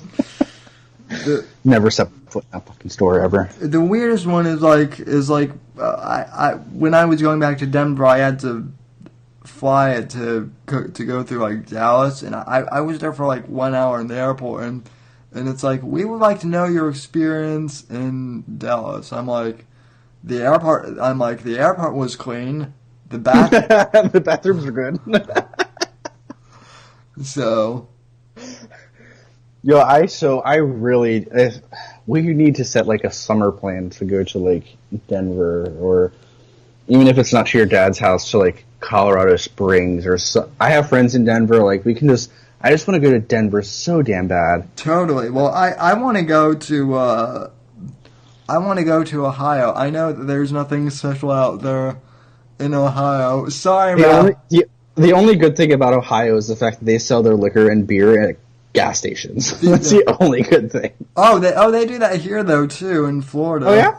So. Oh no, Pennsylvania is approximately 65 years behind any liquor law. So you have to go to a store that is specifically a beer distributor or a wine and spirits. However, they have currently some gas stations like Sheetz and Wawa and stuff. They're allowed to sell some beer and wine, no liquor. We have Wawa here. I love Wawa. When I heard that they sell food, I'm like, okay. They sell really supposedly good food. I'm a Sheetz person through and through. I love Sheetz. I love Sheetz so much. Never heard of Sheetz. So Pennsylvania was actually divided into 3 major districts for gas stations and convenience stores. Sheetz, Wawa, and then something called Turkey Hill. The second biggest distribution center for Turkey Hill, besides Lancaster County, is some town, so like Vail, Colorado or something. You can get Turkey Hill iced tea and ice cream there for some reason. It's weird. Yeah, I mean, what's really weird is when I went back to Colorado I've been back to Colorado like 2 or 3 times now, so it's not as weird as, but like the first time I was, because when I left, Colorado had just legalized marijuana like my senior year, but it wasn't in effect yet. It wasn't going to be in effect until 2014, by which at point I was already living here. So when I went back and I saw these pot shops and like in areas that like, okay, there used to be like a Pier 1 Imports, which is like a... Yeah, I know Pier 1 Imports is. Yeah. There's a... Okay, where there used to be a Pier 1 Imports by my old house in Denver, that's now like a marijuana store. So, and just like seeing that, like, oh my god, that used to be a Pier 1 Imports, like, it was like something that you would never ever expect to like get turned into a marijuana dispensary. So I'm sure you. This is an assumption. I'm assuming you're pro cannabis legalization. I totally am. So, dude, I mean, I think at this point, if you're not, you don't understand economics, you don't understand the plant, and you don't understand what the hell heroin is. So, I mean, at this point, I think whoever our next president is, if it's Trump again, or if it's someone else, weed was legal during their administration. Guaranteed. Trump can't. I was going to say he can't not say weed is good for the United States, because how many billions of dollars are we going to take into local economies? Like, all of our schools can get better, our roads can get better, everything can get better, because we're taxing this plant that people are still buying on the streets. So what, 75% of Americans, if not 80% of Americans, have admitted to smoking weed?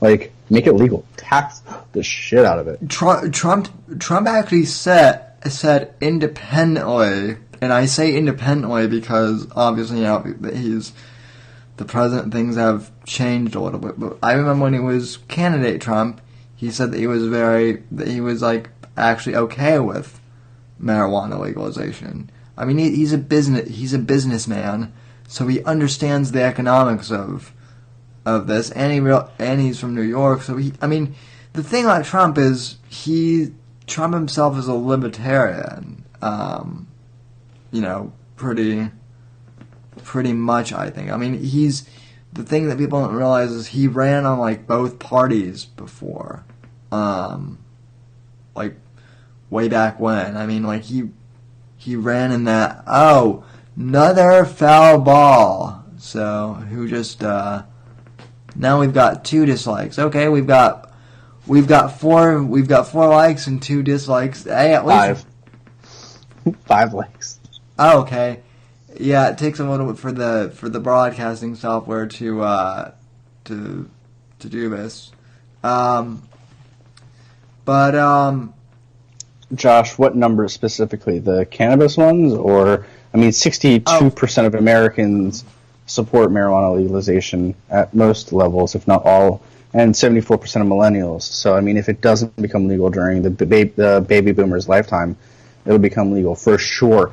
Although it's, been legal since all of time until the 1940s when they started going after drugs because of Mexicans. But we won't talk about the reason we call marijuana and not cannabis, which is the English word for the plant, and marijuana is the Spanish word for the plant,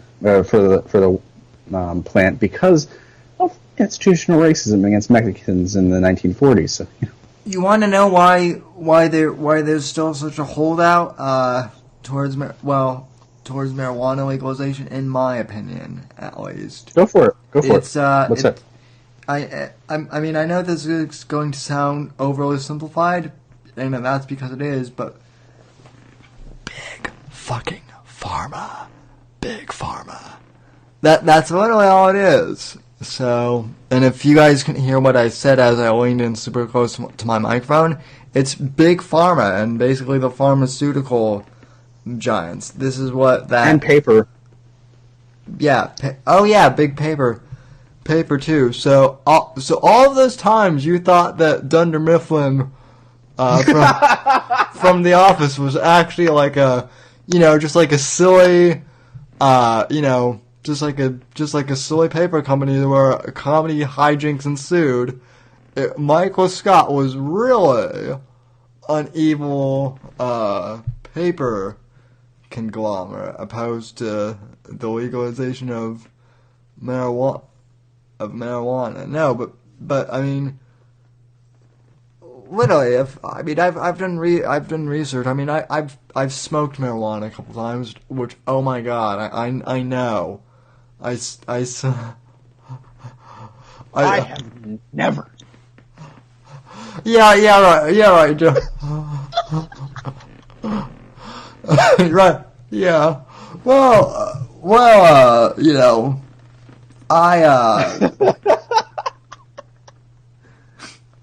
Sorry, that just killed when you said, "Oh yeah," this killed me. I definitely Never mind. I'm not gonna say anything. Oh no! Feel free to go ahead and say whatever. It's bad that we smoke weed, but God forbid someone wants to get addicted to painkillers and ruin their life. That's fucking okay.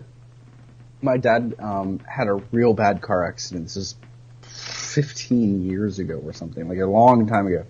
He got into a real bad car accident, and he had surgery on his back. And after his surgery, they gave him Oxycontin. He took a week's worth of pills. He had like 2 months worth of a prescription. He took a week, stopped taking it, totally switched to like Advil and ibuprofen, and he had withdrawal symptoms for a week of taking opioids. Yeah. I mean, look, there are certainly times where painkillers and whatnot are appropriate to use, no doubt. Totally. And especially if we actually start looking at the dosages and the amount of pills that the prescription level that we give people, it will be totally different. If we would actually give people smaller versions, especially of non-addictive versions of painkillers, and maybe had their prescription to be 2 weeks rather than 2 months, this wouldn't even be a debate. Yeah, well, my point being is more people get addicted to pharmaceutical drugs, and then end up switching to the illegal stuff as a result. Like my friend, my friend Brandon, shout out to Brandon Foles, who lives in Denver now. He has a friend. When he lived here in Florida, one of his friends' sister was like in a really bad car accident. Also was on painkillers. Got hooked on it. Her insurance stopped covering the painkillers, so she went into heroin and ended up dying. So she was another one of those black, over OD. You want to talk about raise in terms of drug use too. I mean, because it's so fucking cheap, dude. I've heard one person who has died from cannabis use, and it was because it had fentanyl in it. Right. Yeah. No. Fentanyl, people. So that's another reason why marijuana legalization is good, because if that is one thing where if the government regulates it, at least they'll be able to control, what goes in, and make sure that there's not. Fentanyl is so fucking crazy. You can't even imagine how much fentanyl can go into heroin, and that'll kill you. If you're thinking of like, oh, it's 2%, you're thinking it's like 0.5% of your dosage can be fentanyl, and you'll still die. It's insane. Yeah, that's what. I believe that's what killed Keith Moon, the drummer from The Who, was a heroin overdose. So, I'm pretty sure Eric will chime in and either confirm or deny that one for me. So. Yeah. By the way, shout out to Darnisha. Darnisha has been a student of mine for 2 semesters now, and she's going to go to her 3rd. Hi, Darnisha. Nice for you to join me. Welcome. Thanks to the Whitfield Report, aka the Anthony Cumia Light. So be prepared. Be prepared for this to be super politically incorrect and super politically uncensored. That's why you too. have me. So that's why you have me. Yeah, but I mean, you and I curse and whatnot too. So. Yeah, and here's the thing: for anybody who's watching who thinks that like, oh, Sam and Jeff are totally disagreeing on anything, you haven't been listening to the show. First of all, second of all, we're really good friends. Sam and I, we could literally, if he was super pro-life, and I'm not even pro-choice. I'm pro-goddamn abortion at this point. Like, if that's how we stood, Sam and I would still have a civil conversation. Oh yeah, we totally would. We would leave the conversation being like, God, that guy's so stupid, but we wouldn't say it. or I would say something like, God. Sorry, it's been 3 now, going on to 4 semesters. My apologies, Arnisha. God, I would say, God, that guy is so stupid, but fuck, I love him. So that's why we're not official gay lovers. Okay. Yeah. I feel like I always need to go on. 100% gay. It's more of like a bromance, like that type of love. So Oh god. God, you gay guys. All I have to say is the word love, and you automatically think, well, I'm not into you, or Right. or no, I just kid. So, but no, again, this is why I love podcasting and long form stuff. If we were on TV, we first off, I don't think they would even allow us to go this long. Be on like Comedy Central post 10 p.m. We would have to be post 10 p.m. Well, but then we would also be taking like commercial breaks every 10 minutes. probably less. So that's why I hate, like, I love going to college football games. I mean, like, yeah, it helps that I'm the second biggest university for a college football stadium, but like, I hate watching football on TV because there's like, okay, they just made a first down, we'll be back right after the break. I don't care about the advertising, but that's how they make money, right? No, and that's why I always say. By the way, we have 9 likes. That's why I always say. Awesome. The official religion of every country in the world is the U.S. dollar. That's the only God that we worship, is the U.S. fucking dollar bill. Please hit that subscribe button too, if you would be so kind. I'm trying to break 100 tonight, so I can finally name my channel, because YouTube got rid of that stupid.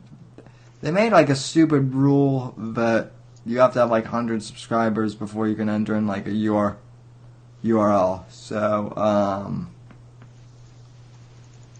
but yeah, Donisha, my podcast is mainly just me ranting together in a room.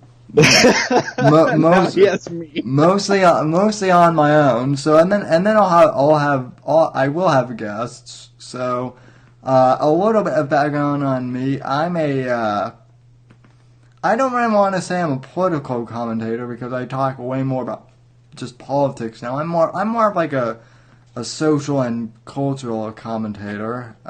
Jeff and I used to be on a podcast network together, what seems like a long time ago. So now he and I, we talk whenever we can, and so. Dude, you should do I mean, obviously I know you don't have fucking time, but you should do a podcast of your own or something. Dude, I'm thinking about it so much right now. A friend of mine from Canada, Drew, and I are constantly talking about politics between the two countries that we live in. And the more we talk, the more I want to move to Canada, because Canada seems to be the home of democracy at this point, because, I mean, they've legalized more things. Like, they've allowed people to make their own decisions faster than the United States has. But regardless, I'm thinking about doing a podcast with him. And just so you know, I won't be wearing these headphones with this microphone. I have a nice SM7B waiting for me in my office, but it's not here right now. Yes. My dream for podcasting right now would be you, me, Eric, and Drew. What? Bullshitting the entire 2-hour podcast, whatever we would do per month or whatever. We could totally do that, and we could host it on Anchor and monetize it too. Totally. So yeah, I mean, Anchor. Plus, you're on Spotify, dude. You know how I use Spotify so much. The fact that I just had to look up your name and I found your podcast, I was shocked, and it's amazing, because it's going to make me want to listen to it more, because I use Spotify all the time. Oh yeah, I was actually going to DM to text you about that. Like, so the nice thing on Anchor is once you upload the audio of like whatever, I'll rip the audio from this stream. The nice thing on Anchor is the way I explain Anchor is it's basically like YouTube for audio podcast now. You just upload the files, you can. Basically gets distributed everywhere now. Like, basically all of the major platforms where people go to listen to podcasts, like, I'm on. Except for SoundCloud, although people don't really go on SoundCloud for podcasts anymore, which is actually good because their interface for podcasts has always kind of sucked. So, but yeah, so it's interesting because Apple Podcasts is still primarily my most downloaded, I guess, podcast aggregator, where my show gets downloaded the most. But Spotify is catching up. Like, it's now my second place, and I like Spotify, even though I have Apple Music. So, I know. Well, you know me. I have an Android, so I can't have Apple Music. So the thing about the main debate between those two streaming services is who you have as a phone. If you have Apple Music, totally understand. If you have an iPhone, I totally understand why you have Apple Music. My one friend always says that like he hates playlists and he just likes to listen to the music he wants to listen to. Totally understood. I like it because of the fact that I could find new music that I have never listened to, and that's the reason why I like Spotify. Everyone has their preference, and podcasting has a ton of podcasts now, including yours, and I love that because it will keep where my place was, and I can go back to it and stream it, and it's great. It's fantastic. Here's the thing about the whole thing with about the whole debate between Apple and Android and whatnot. I don't really hate Android as much as some like Apple people do. It works better for some people who totally want to customize all of their stuff. So I just tend to like the how everything is streamlined with Apple, and that's kind of the one thing I don't really get though is Amazon, because now they have the whole thing with like Amazon Music and Amazon Kindle, and so that is the one ecosystem that is a little weird to me between, I guess, the big three. So, speaking of tech, so what do you think of Facebook and Twitter and all? Like, people are saying that they should be regulated. The less regulation, the better. I think that's a pretty conservative value. Yeah, I mean, but you would be surprised. I actually do think that Facebook should. First of all, I think Facebook has way too much power. Well, I mean, that also goes down to the market. If a lot of people think that Facebook is really like aggregating their people towards more democratic values, meaning like the Democratic Party, not democratic meaning like democracy. Right. Go to somewhere else, but there's nowhere else to go. So make something else and get yourself heard. Facebook, I'm not so knowledgeable of, but I know for Google, because they've been having their congressional meetings publicized on YouTube or whatever. YouTube is super middle of the ground, like really super middle of the ground. Yeah, they actually are. Like, most conservatives say that they aren't. But I mean, I certainly think that their algorithms can be biased a little bit. I don't think that's necessarily intentional, though. Right. I think it's off of the algorithm, off of their majority of people. Most people on YouTube are most likely liberal because they're millennials, and they're most likely male. So they're going to have their demographics point towards more conservative male opinions or videos. Well, and then I think you get podcasts just like Joe Rogan and Adam Carolla and myself. For Joe Rogan, the thing I love about him is the fact that he'll have a person on his show he completely disagrees with, but has a conversation. Like, my favorite episode of Joe Rogan is 100% 9/11, episode 9/11, because that's the episode with Joey Diaz and Alex Jones. Because he's like, people always tell me that Alex Jones is so crazy. He's my friend. I don't care what he has to say. He's my friend. Yeah, no. I think episode 9/11 that didn't have Joey Diaz. That had the other guy. The Joey. Hold on, I'm gonna Google it.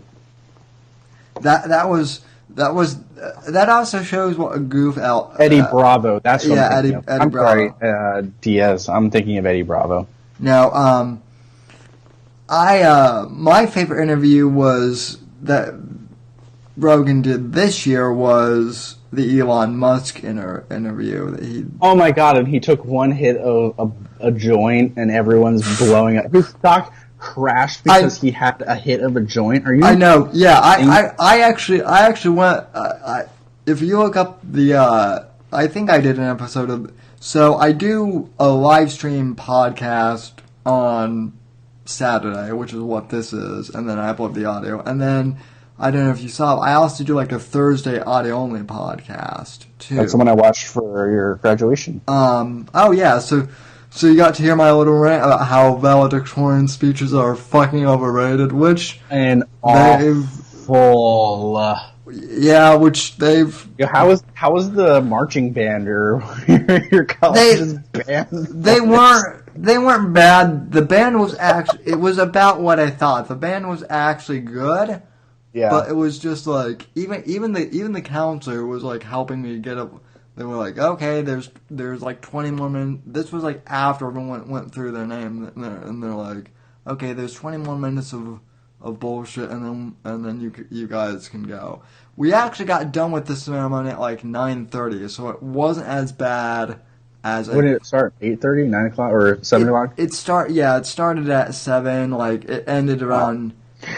It ended around 9:15. The thing of it is, though, it was like so they were originally saying that it was going to be like from 7 to 10 p.m. And my mom was like, "That's insane. I've got to work in the morning." Well, and then plus the fact that it was at night too. Yeah, I gotta pee again. So, hey man, to YouTube administrator goes to PBRB. True life. I understand that. Yeah. So for those of you on YouTube who aren't subscribed to the audio podcast, most of you are. I'm assuming you should. Thursday is mainly my. Let's be honest. This whole podcast is mainly my rant, but like the Thursday podcast is more like a personal journal type thing that I do that's audio only. So I rant about things, and so this last one I ranted about graduation day and how I think valedictorian speeches are stupid because basically everyone in college mostly goes through the same program. The only thing that differentiates, valedictorians from the rest of the people is their GPA. So there's no reason for valedictorians in my mind to be able. I'm not saying that they haven't worked hard, but I think the speeches that they write when they're 15 minutes long, there's no reason for that. I think that's stupid. Cookie. I'm like, is that a non-hot cookie? Yum. This segment of the show is sponsored by chocolate chip cookies. So, no, I was just kind of recapping for people how, basically I think valedictorian speeches, it's not that they're bad, I just think that some of these people get up there and talk a little long. So, it's like we all went through the same program, and my overall point is no one in 15 years is going to be like, wow, that guy's valedictorian speech has inspired me to this day.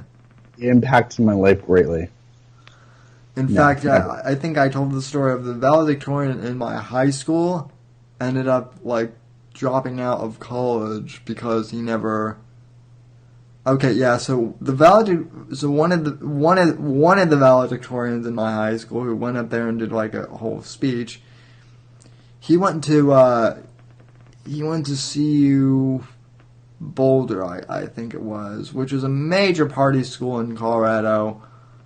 It's one of the top party schools in Colorado and the United States to begin with. Sea Boulder is always on that list. Thank you, Darnisha. The Max. far 5-minute speeches, exactly. So the guy at my high school goes up and gives like this basically 15 to 20 minute speech about his entire academic career, and does this whole like inspirational like we should all like In 9th grade, I took Calculus 5. Okay, cool. Get off the stage, dude. I don't care. So basically, he goes on like this whole thing how he was involved in the student senate, and so my point though being is like all this magnificent stuff that he did in high school, he basically became a stoner in college, and not like a productive stoner or anything like you. You mean a pothead? Yeah. There's a huge difference between a pothead and a stoner. Yeah. A pothead completely gives up on all of their aspirations and just smokes weed. A stoner studies really fucking hard so that at the end of the night they can smoke weed. Yeah, so basically this guy became a pothead, dropped out, and is now like I don't even know what but point being is it's always like and I can tell you why. He even admitted this on Facebook. It's because he was like, well, I guess I got a little cocky because like school was easy for me, and like, you know, and I'm like, yeah, no shit, that's why you. I mean, I didn't say that to him, but yeah, you can. I drop a name? Yeah, you can. Is it Luke? No. Luke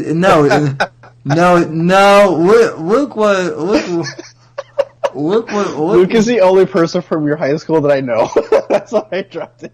Luke was a bothead in high school, but no, he did the opposite, dude. Where like he was kind of a waste product in high school, and then he really turned his life around. Like once, you know. So that's the interesting thing, and that's my other theory about like kids who either struggle or only do like okay in high school tend to do better in real life. Like once they're in college and once they're actually like in the workforce, they tend to do better. Versus like, and I don't want to stereotype, but all of these jocks from my high school are like, I was the best kicker, and like they always like to relive their glory days. Oh yeah. And by the way, our team never even went to the fucking state championship when I was there. So shut the fuck up, Blake. So yeah, fuck you, Blake. So you might have been a good quarterback, but you weren't even good enough to get us to stay. They went my high school football team went to the state championship and won after I left high school, like the year after. I was like, yeah, so Blake was graduating and didn't get it, like. Oh, but I helped train those guys, and I helped yeah. I helped I'm sure. I helped inspire those guys. They're when they were juniors and, you know, sophomores and lower classmen, I was the one teaching them all the stuff they need to know. Yeah, sure you were. So. Nah, every person in my high school who told me that they were gonna. There was one person who I went to high school with who actually, in terms of sports, did a thing. He was a baseball player, and he now plays for the Dodgers. That's kind of cool. Yeah, that is cool, but also, like, I bet he was one of these kids who was busting his ass though too, and like, he was a total like baseball guy in high school, and like everyone knew, like, if anybody went to the MLB, it's Nick, like totally, and he did, and everyone who played football, not a single one of them went to a major college for football because none of them were good enough because our high school sucked. Yeah. And it's even bigger for where you are in the country because the South really, they love their football. Oh God, yeah, they do. Even USF, which is the school I'm now going to, they have a football team.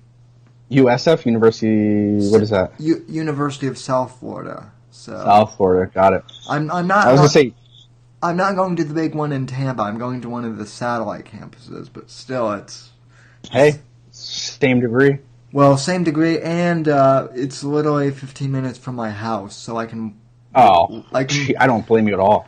I can literally roll my power chair there, and so... And, but yeah, high school, football was a big thing down here, and it is in Florida, but, like... If you go into like Alabama, that's where it's the biggest. Roll Tide. Yeah. Who do you have for the college football world championship or whatever the hell they call it? Not Ohio State. Sorry, Matt Dallas. So. A 0-56 last year or something like that. They straight lost. Oh, they got demolished last year. I'm so happy they didn't make it in the top 4 this year. Ha ha ha! Matt's gonna be calling me after this like 5 years damn. So just to piss me off, he would always do that stupid OHI like Ohio. I know my state is 4 letters long. I can spell it with the chant. Cool, bro. P-E-N-N. But like Ohio fans, they'll always do that at like weddings and like stuff that is like non-football. But they'll be like, "Dude, you went to Ohio State?" "Yeah, I went to Ohio State." And then they'll do the whole and I'm like, you're at a wedding. Like, this has nothing to do with college football at all. Like, but most I'll say to somebody if we're at like a wedding or something and they went to Penn State, I'd be like, "Yo, nice hat." Nobody from Penn State says randomly. No one will be like, "Yo, we are," and no one does that. The only time you ever do that is at a football game. Another funny story. I was a sophomore at Penn State Harrisburg, and I was listening to the Painkiller Already, the podcast I listen to every episode. Painkiller Already, they were talking about Japanese bug fighting. I'll never forget. and I thought, I had my headphones in, I was sitting in the commons area, and I thought I heard a tour group say, "We are!" And so I, as sophomore, sitting in a commons full of people, went, "Penn State! We are! Penn State! We are! Penn State! Thank you! You're welcome!" I don't think anybody actually said "we are." I think I was just randomly sitting in the commons going, "Penn State! Penn State!" And so you were hallucinating that. I must have been. And that was when I literally never had a sip of alcohol. Nothing. I think I had the only thing I ever did in terms of drugs or alcohol prior to my 18th birthday. 2 months prior to my 18th birthday, I smoked a Black and Mild with some friends. That was the only thing I've done prior to that point. So I was stone cold sober, hallucinating people saying "we are." Crazy. DMT, yo. So DMT. You ought to have been meeting God at that point. I had a friend who made DMT. Do you want to hear that story? Oh, sure, man. Well, what? So, a friend of mine was really into drugs, and I mean, like, if he's watching, I'm not gonna say his name, but if you're watching, yo, love you, bro. But he was super, like, he was like a stoner prior to stoner being a thing for me. Like, I didn't know anybody he was my first friend that was a stoner. He was also super into drugs, and so he made DMT in his closet, which has crazy ass ingredients, like battery acid and shit, like crazy stuff. He made it and then tripped. So his first trip, and he did 3 of them back to back to back, because that's what you do with DMT. For those of you who don't know, DMT is a naturally occurring substance, chemical in your brain that releases tiny amounts. You know, at this moment, your brain has a tiny amount of DMT in it. He made a crystallized fake version of it and smoked it. pretty much through a crack pipe, if you want to think of it that way. He had his first hallucination, which he claimed, he was like, yeah, so when you smoke it, you take a huge hit and you hold it in as long as possible. And he says people either experience this total silence, like mind-numbing silence, or you hear a buzz in your ear. He heard a silence, so he heard nothing. He exhaled. Within seconds, he was hallucinating. He puked into a bucket. It was just a regular bowl, like kitchen bowl. Everyone has one. He puked into it. He said that he saw millions of tiny African tribal people with masks on dancing, like with their masks, just dancing. He said all the shapes were really, really, really rigid. Whatever. He passes out, wakes up a couple minutes later, nothing happened when he passed out. Took a second hit, held in as long as he could. That time, he heard the ringing. And he held it until the ringing was so bad that he had to, like, literally let go. Exhaled, puked, looked into his bucket, couldn't see anything like he did before, saw super, like, all the edges of his world were, like, extremely sharp. He said colors were crazy. He passed out. He saw his roommate check on him. When he came back, he was like, yo, did you check on me? He was like, yeah, dude, I checked on you. He's like, I saw it. Third hit he took was when he made the breakthrough, which is what you're going for if you're doing DMT. So he took his third hit, he passed out prior to him even exhaling. He exhaled when he passed out. He just, like, fell onto his couch, like, bad. I just realized my mic is in this ear. So he passes out. Everything's crazy for him in terms of, like, what he's seeing, because he sees his roommate check on him, make sure he's okay.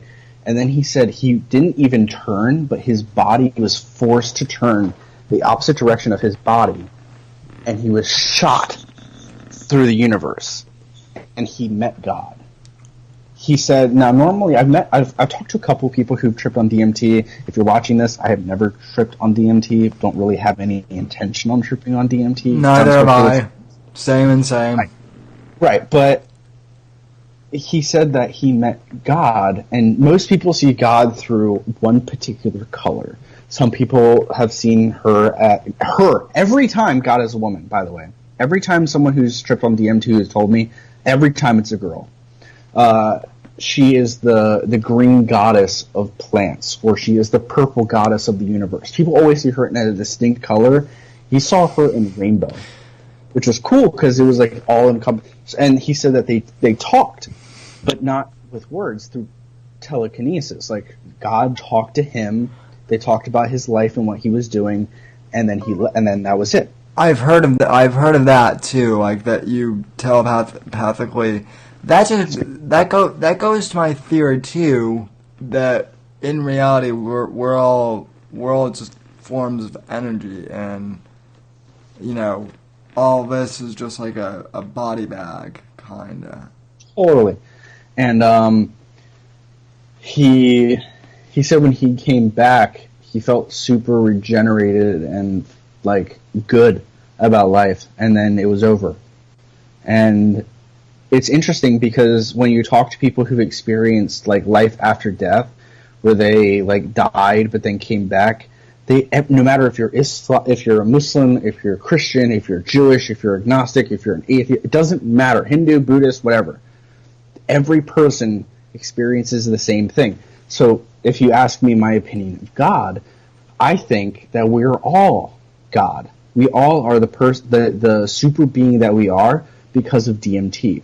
If you die, DMT, and your brain is intact, DMT floods your brain, which gives you the image of talking to God. What's after that? I have no idea. But at this point in my life, I'm pretty sure that the DMT that's naturally in our brain, that when you die gets leaked out in large amounts, which is scientifically proven, that's what we imagine the afterlife being. That's where all of this came from. Do you think Moses actually talked to a burning bush? Well, Not. Well, I've actually heard that, yeah, there is, like, a burning bush in, like, the Middle East, but the reason why he says he talked to God, I just heard this on Rogan's podcast the other day. The reason why Moses claims that he talked to God is there's this burning bush in the Middle East somewhere that when it burns and like catches fire because it's like super dry there or whatever, it releases like some sort of like a hallucinogen or something. Yeah. So basically Moses was tripping balls and then led a revolution against Egypt. So which, by the way, we have no documentation besides the Torah of Jews being imprisoned in Egypt. But whatever. Well, he was still tripping balls when he was doing it, regardless of if he took mushrooms or something prior or not. And by the way, psilocybin, which is a non-addictive, totally natural substance, is being legalized possibly in Oregon. So Eric still can't do it because you work for the government, but you can because psilocybin lasts in your system for 6 hours or something like that. So trip on mushrooms. Well, as my alt-right guest will say, the Jews, of course, they're going to make up a story about being imprisoned in Egypt because it's the Jews. So the Jews are all everything that's wrong with this country is because the Jews. What? The number one hatred that I like of terms of people hating somebody because of race is the Jews. The Jews have been literally under attack since the beginning of their creation. Yeah. And I mean, it's not necessarily their fault. I mean, I understand they went to what they call now Israel, which was somebody else's land, and they took over, but so did we. So, like, I don't condemn Israel for taking Palestine's land, but Palestine still wants their spot back, obviously, so you can't have a coherent multi-group of people because you claim this is your holy land. I totally understand, like, that whole issue. But, Jews and Muslims, you know how you fix world peace? You coexist in the same land. That's how you do. It's a clusterfuck over there, so... Everyone's saying that they're right, and they're not hearing the other side. It's crazy, because since I lived in America, and mostly a Christian nation, I've always heard, like, Israel's the rightful owner, Israel. I met somebody who's from Palestine, and they were the first people on Instagram I saw. They posted a picture of them in the West Bank, and they were like, Palestine is the real owner of this land. And I was like, holy shit. Maybe there's an entire side I haven't been listening to. So I listened to their side, and I'm like, they kind of sound like the natives of America who were like, this was our land. It wasn't even our land. It was the land that we were borrowing, and then someone took it and said it was theirs. Like, what the hell? Yeah, I mean, I've heard both sides, and I'm like, you could both be right, you could both be wrong. I'm not really, it's just, the weird thing is though is like all these, is that like all these like weirdly anti-Semitic like alt-right people like Richard Spencer will then like they'll be pro-Palestine, but it will only be because they're like extremely anti-Jew. So, right. And whoever is anti-Semitic at this point, why? Eat shit. The dude who shot up in Pittsburgh, which, like, it's funny because Pittsburgh right now is like 5 hours away. At in-state college, it's about 2.5. Zero impact. To hear that Pittsburgh had a shooting, and it was because some dude was anti-Semitic. Like, I own a gun. Okay, the gun is like within 50 feet of me right now. Do I have access to it? No. Because my dad has locked it. He literally has a lock that he's the only person with a key, so when I officially move out and not have, like, direct ties with my family, like, when I go home, it's not going home to my parents. He'll probably give it to me. I will happily own a gun in my life. But when you're, like, on social media, extremely anti-Semitic, and you say that the Jews are the problem of America and that you want to end the issue, you shouldn't have guns. Well, if you are a person who has deliberately said that they will commit acts of violence against another person, you shouldn't have guns. I'm totally Second Amendment. Sam, I think you totally should be able to have as many guns as you wish. Because I know you. Yeah. But that's the hard thing about government. The government doesn't know a person. So why is it the government's decision to tell people who own guns? It should be the community. It should be, hey, this person, fucking psychopathic, shouldn't have guns. But how do we tell that to the government who's restricting and providing guns for people or allowing people to have guns? Like, we can't.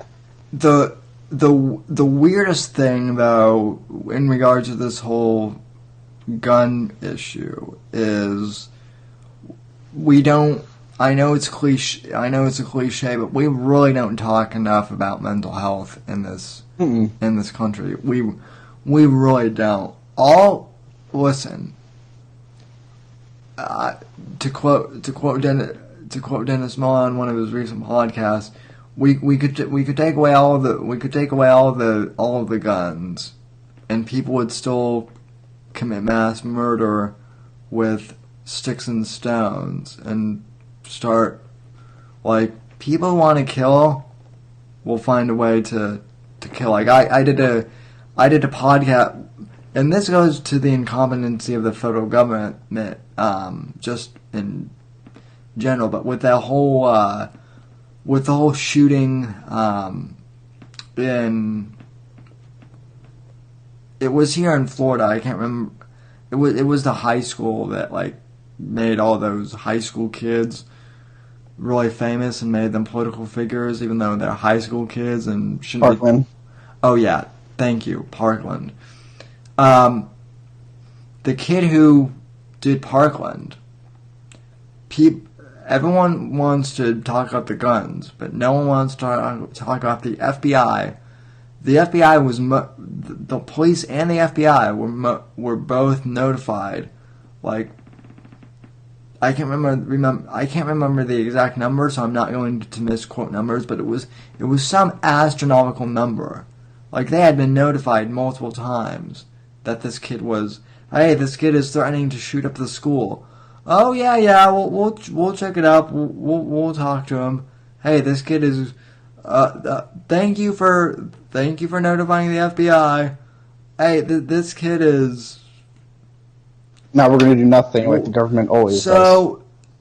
So people, and yet whenever the things happen, we need to talk about the Second Amendment. It's like, no, we need to talk about we've already talked about guns and, ammunition. We need to talk about law enforcement and bureaucracies. Like, how many, Jeff? I would honestly be afraid to find out, to look in the files of the FBI or of any police department and see how many of these serious threats have just been filed in, like, a back room somewhere.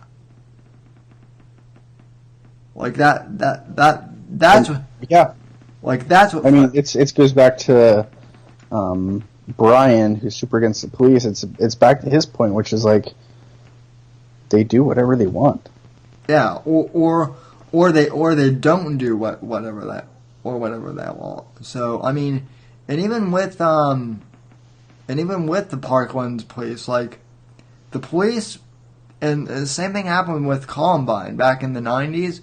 When Columbine happened, the police were outside and they stood down waiting for orders from their bosses while kids were inside getting massacred.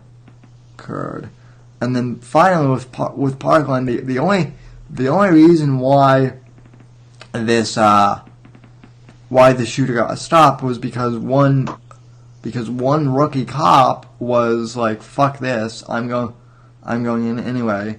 Went in, got shot himself. Then the entire SWAT team went in and fucking stormed the place. So, and by the way, I'm not, usually I would say take him alive, but it's a school shooter. They should have just. This is why I would be a bad cop, because I would be corrupt. If I saw a school shooter, I would have no qualms with shooting him and then saying, my finger. Shoot first, ask questions later when it comes to the safety of our children. Yeah. Totally. So yeah, I mean, yeah, Brian has a whole interesting channel, shout out to Brian, his whole YouTube channel documents the weirdness of the Vegas shooting and how literally Vegas, okay, I don't believe in conspiracies, but the Vegas shooting certainly does seem a little weird. Crazy. Yeah. Because there was that shooting, and then we've literally heard nothing on it from the mainstream press. Nothing at all. So I want to ask you about the wall. The wall. We're gonna build a big wall. We're gonna make it. Yeah, I don't. Look, First Mexico was going to pay for it, and then he was like, Mexico's not going to pay for it, but you are. And then he was like, you are, or we're going to shut the fucking government down. Which, by the way, government shutting down. Which let it. Which yeah, which let it shut down. You know how much of my life is going to be impacted? 2%, because of my news sources are going to be like, hey, government's down. What are we going to do? It's going to be like, live our lives. Yeah, I'm kind of like, well, this happens every year with every presidency. They're like, every time the government's gonna shut down, and then at the last possible minute, it's like, no, it's not. So, but no. Here's the thing with the wall. I don't think at this point it's going to happen. Should it happen? Maybe. Should we definitely do something about our immigration system? Yes, absolutely. Is it inherently racist wanting to build a wall? I don't think so. Otherwise, wouldn't every country be racist because everyone else has border? But will Trump do it? I don't. Trump said that he was going to put Hillary in prison. Okay, and then the day after was like, well, maybe I won't put her. I mean, she kind of is old, and I don't want to hurt her anymore. And I was like, oh, come on, duh. I was kind of like, come on, Trump. I just want to see her and Bill in jail because I know they've done something illegal. So, like goddamn mobsters. By the way, the U.S. government, according to Wikipedia, shut down in 1980, 81, 84, 86, 90, 95 to 96, 2013, and possibly 2018. So under Reagan, minimum of 3 times, minimum of 2, but possibly 4. Well, I also love how I suppose it's time for me to rip on Matt's former employer. He doesn't really care. He would probably laugh, but I love how, I don't know if you follow Turning Point USA, but you know that they always used to be like to shut down the government, and now they're like, the Dems want to shut down. We can't let that happen, and I'm like, yo, I stopped subscribing. I almost started Penn State's chapter of Turning Point USA. I know, but after they screwed over Matt, I was like, I want nothing to do with them. No, not a single. I don't even want my name associated with Turning Point USA because they fucked Matt over. They fucked him over. They fucked Kyle Foley over. They fucked a lot of people. But by the way, you can please support the Young Americans for Liberty chapter at State College of Florida, even though I'm no longer there. So that's another funny story I have to tell you. So, to Charlie Kirk, fuck you. Yes, I will concur with that. Yeah. Well, I mean, I've heard stories about how basically like the student summit in Florida or whatever is basically just a big hookup. Well, no, to be honest, I'm not surprised because I think CPAC is about the same thing. Because when I went to CPAC that one year, when I met Matt and Stephanie and Steven in person.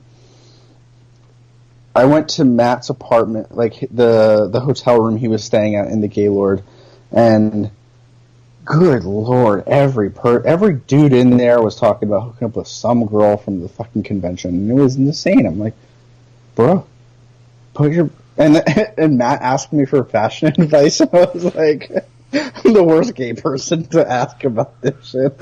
You look good in both. I don't care. He should have asked me. So you or Perkins or anyone besides me. I was like, I'm no help to you. Yeah, that's the one reason why I want to go to Ohio. Literally. So if you ever make your ass down to CPAC, I will go to DC.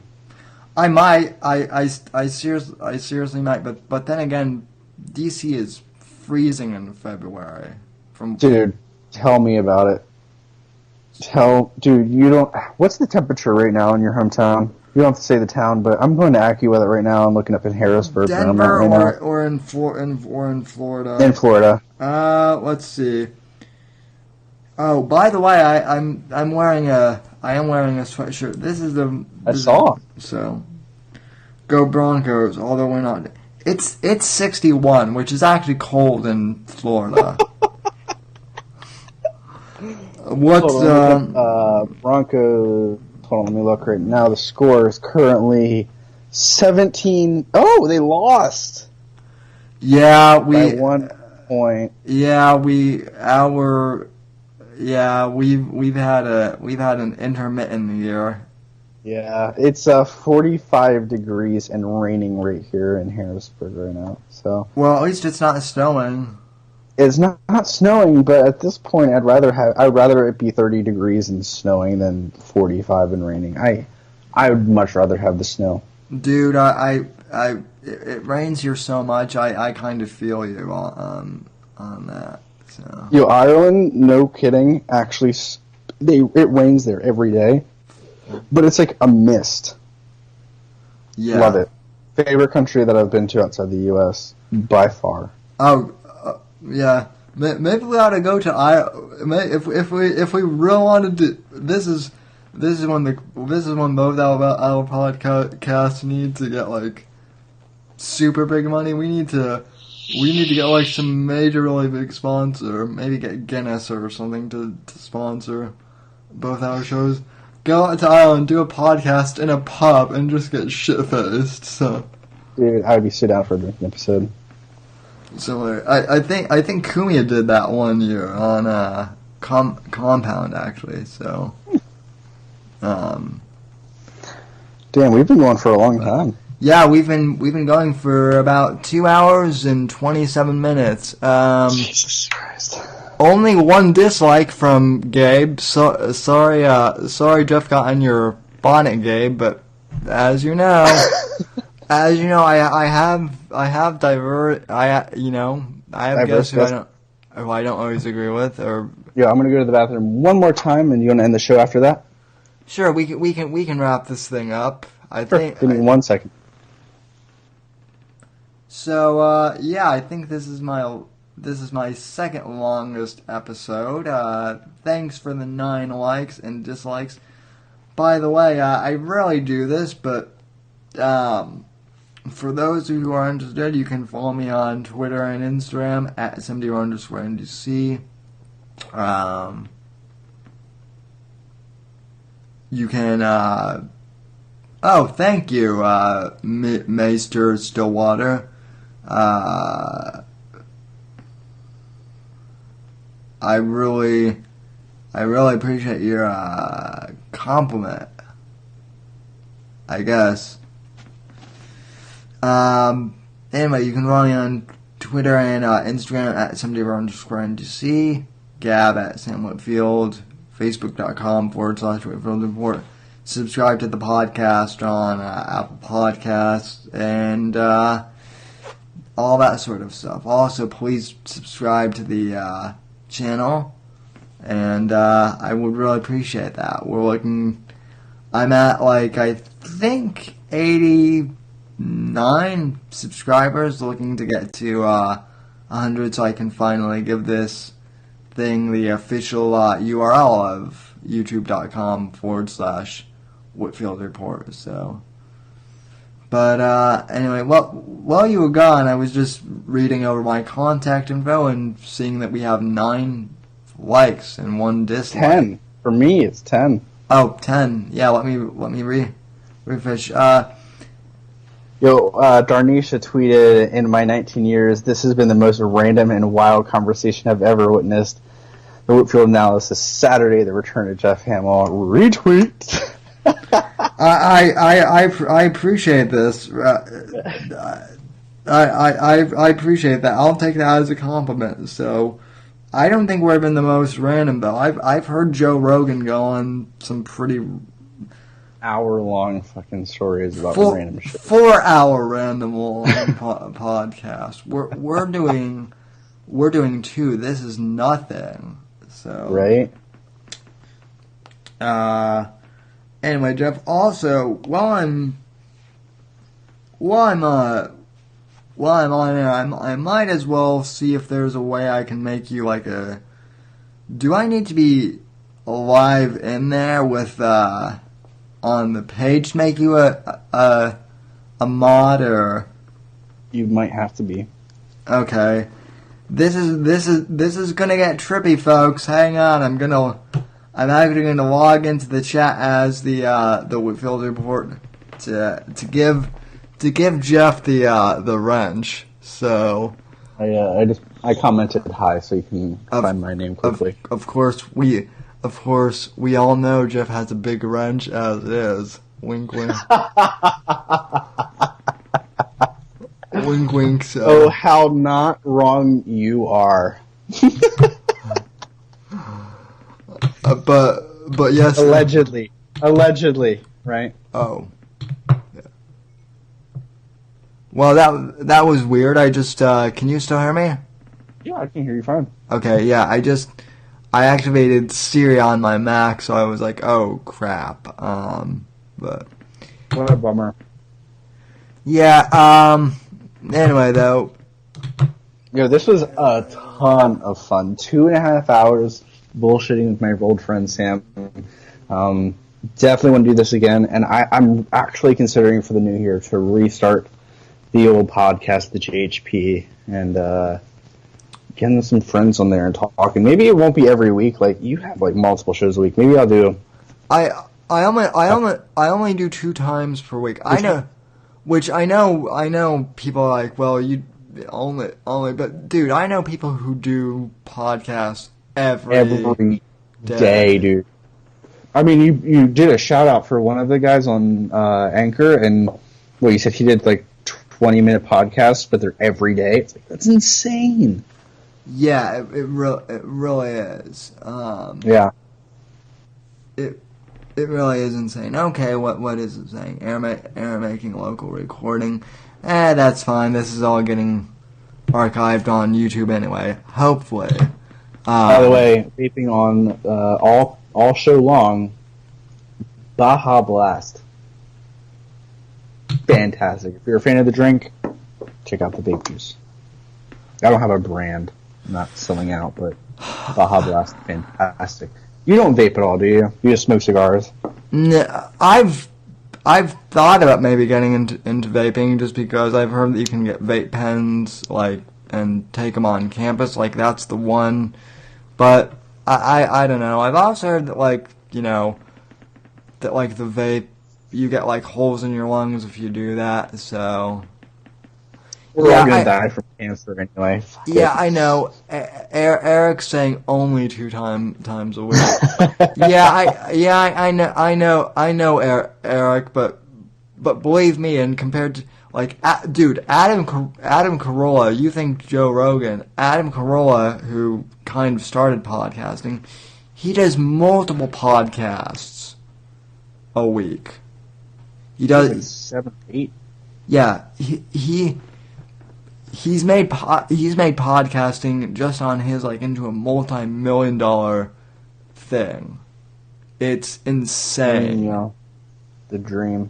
So, yep, It truly is. I'm so glad though that I didn't end up going into broadcasting, because radio, I think, I hate to say it, but radio I think is pretty much dead.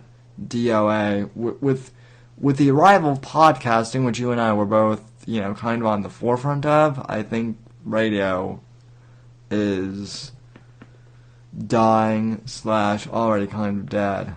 So. Podcasting is definitely the way to go. I mean, I love the medium. It just yeah. For a shout out for myself, twitter.com/theJHP, and SOC, that is 119 social 19. God, I would love over winter break. I think it's next Friday afternoon on Eastern time. My boss, the professor of the class, and Bassem, a friend of ours from Iraq who got his house bombed by the U.S. accidentally, they're going to be doing a live stream on Friday, so I'm gonna be tweeting that out. So it'd be cool if you guys show up. If not, I mean, sure. But I would love to have a conversation with you at least, even if it's just over Facebook chat about his. Like, if you've never seen his story, I'll link you on Facebook. But like, his story is insane. They're doing a live stream from Iraq. It's a little bit outside of Mosul, which is the northern section of Iraq. I'm super looking forward to that. It's talking about life and what is it to be an everyday Muslim, and for if Brian ends up, I don't think he's here anymore, but if Brian or Gabe or the Jolly Roger, if they listen to this in on demand, highly recommend that show. It'll be on youtube.com/social19/live. That would be super, super exciting because you hear a totally different perspective. Totally different. Okay, I'm going into the live. I'm going into the live stream. I just paused it, so now I can add you. Hey. Now I can make you a mod. So okay, add moderator, and Eric, since you're here too, what the fuck? I'm gonna make you a mod too. Not sure that's such a good idea because because Eric's a government worker with a huge power trip, so. But you are both mods now, my friends. So. By the way, Eric said, "Come to fucking Portland, and you'll reevaluate the meeting to a lot of rain." I'm aware of that. Yeah, Eric goes, "Oh shit, sweet, yeah." So you are a mod now. So. I can't moderate another mod. Nope, you can't. Banning everything. Fail.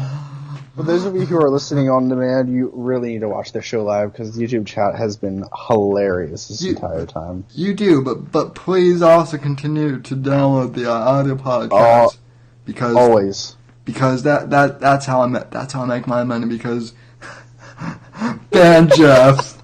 So well. Josh has the perfect comment. Welcome to the tool shed, Eric. So yeah, Josh Rogers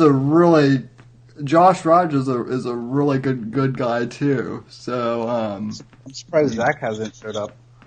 Oh yeah, Zach Angel? Yeah, Zach's interesting. I mean I love the guy, but he and I will like constantly get into like the most he'll like get into the most logical, like long, like he'll get into like a long style like form debate, like Jordan. He'll like have like a Jordan Peterson like philosophical discussion over Marvel movies. So, but Marvel movies way better than DC movies. Oh yeah. DC TV shows, way better than Marvel TV shows. Yeah, although I am fucking pissed that Netflix canceled basically all the, canceled like Daredevil and all of the Netflix shows. I think that's because they're owned by Disney. Yeah. they're going But to the Disney new streaming service. yeah, which I mean, depending on how that thing is priced, I mean, It might be a good idea. It might, but like, if it's like I've heard that DC Comics just made like an all access subscription thing too. Yeah, it's called the CW. Well, no, but DC Comics is now making like their own streaming service, like the actual comic company. It's like $150 per year, but it's like a ripoff. Like that's way too much. Yeah, for sure. So, I don't know. We're in a time now where you literally don't need cable. I don't have it. Same. It was, it's so funny about, since my major was telecommunications, super interested in the legality of internet service providers in America.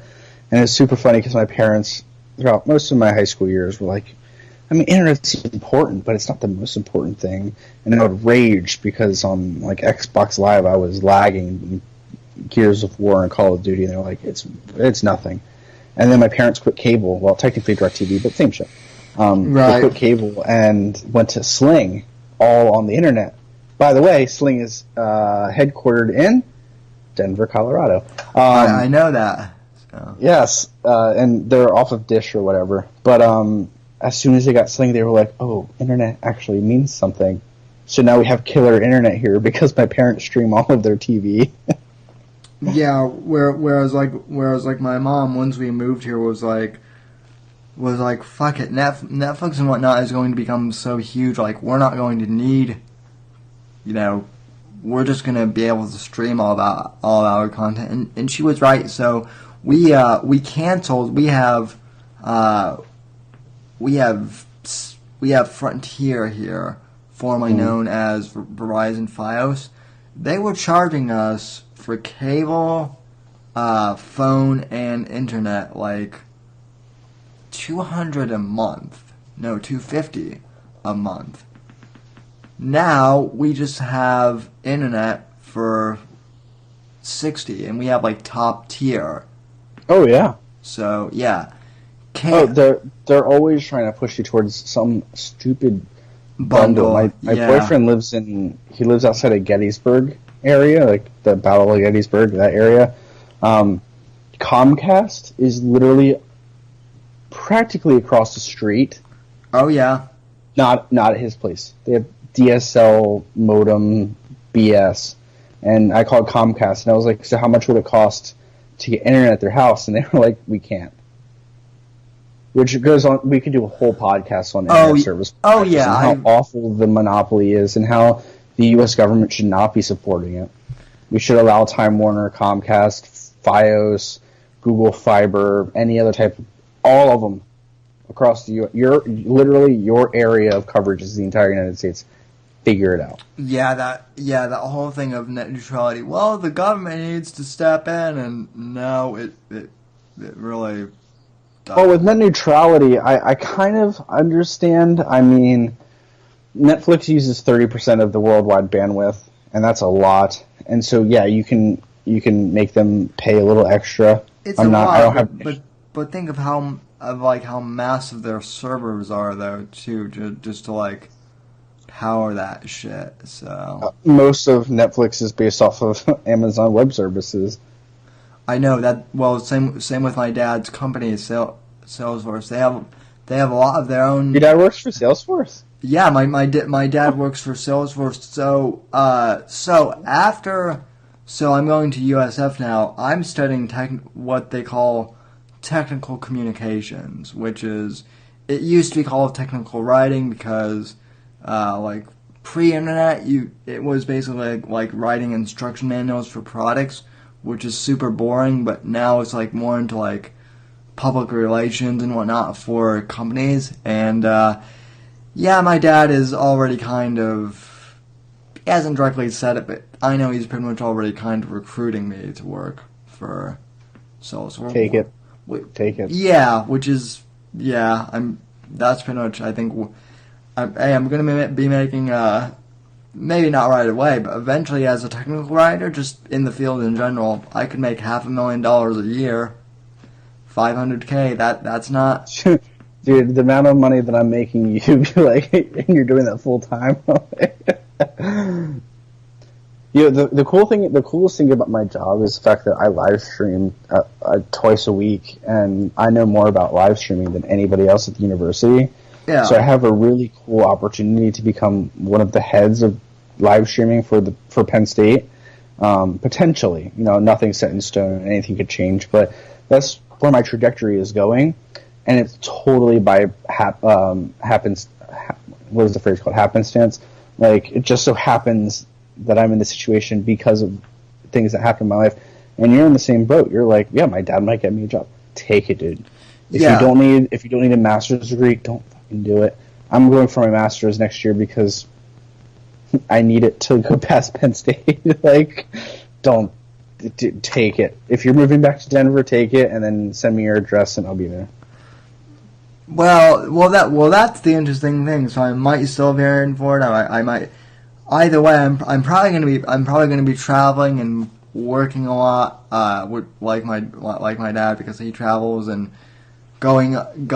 I'm probably going to be in California a lot, like, even if I don't live there, because Salesforce is headquartered in San Francisco. So, San Francisco is a beautiful city. Have you ever been? Yeah, I've been there twice. I was there. Beautiful. I was there once when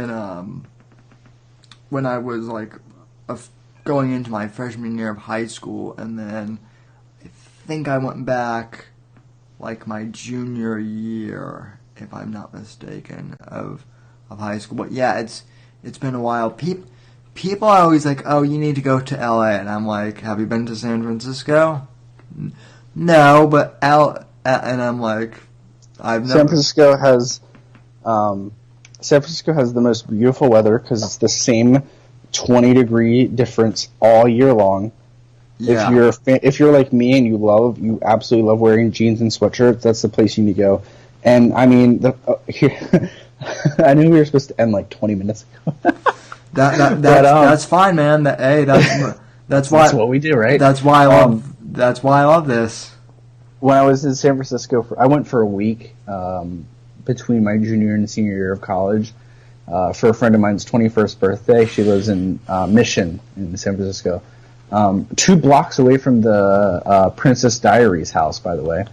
I was at Mission Dolores Park, most famous park in San Francisco. Yep. I walked up there's a walkway in the middle of the park, and I'm walking up the walkway, and to my left, around this giant tree, there's like 40 people, and there's like 8 or 9 bongs that they each have packed full of weed, and they're just hitting it and handing it to the next person, and then they get the other one, and they just hit it and hand it to the next person. And I'm like, yo, this is freedom right here. And then I was sitting next, we were maybe like 100 yards away from the playground, and we saw a mom who was sitting on her lawn chair, drinking a Bud Light right outside of like the kids area, just watching her kids, making sure her kids are okay, so that if she needs to, she can walk into the play area and help her kids if they get hurt or whatever.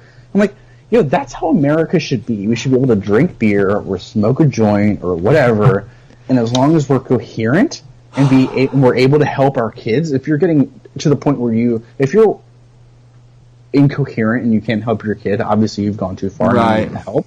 But like, if you're just drinking a Bud Light, dude, that's the most American thing I've seen in my life. Drinking a Bud Light, watching your kids. The San Francisco is beautiful. I love it. The problem with California, though, is just in general, it's 13% income tax, and it's, dude, it's gotten so expensive there that it's cheaper for most of the Hollywood studios to film internationally. including expenses for filming internationally. It's cheaper to do all that shit abroad than it is to do it in California. That's how Eric said to go up to Portland, wheel yourself up to Portland. That's a 9.5 hour drive, dude. That's a 10-hour drive. Yeah. Up Interstate 5. Yeah. I would do it for you, Eric, but The most I might go up to Oregon is Salem. yeah. So meet me in Salem, Eric, and we have ourselves a deal. That seems fair. Yeah, and I don't know if I'll be going to San Fran for sure, but what I'm saying is, like, if I work for my dad's company, I will for sure be in San Fran a lot for work anyway. So, but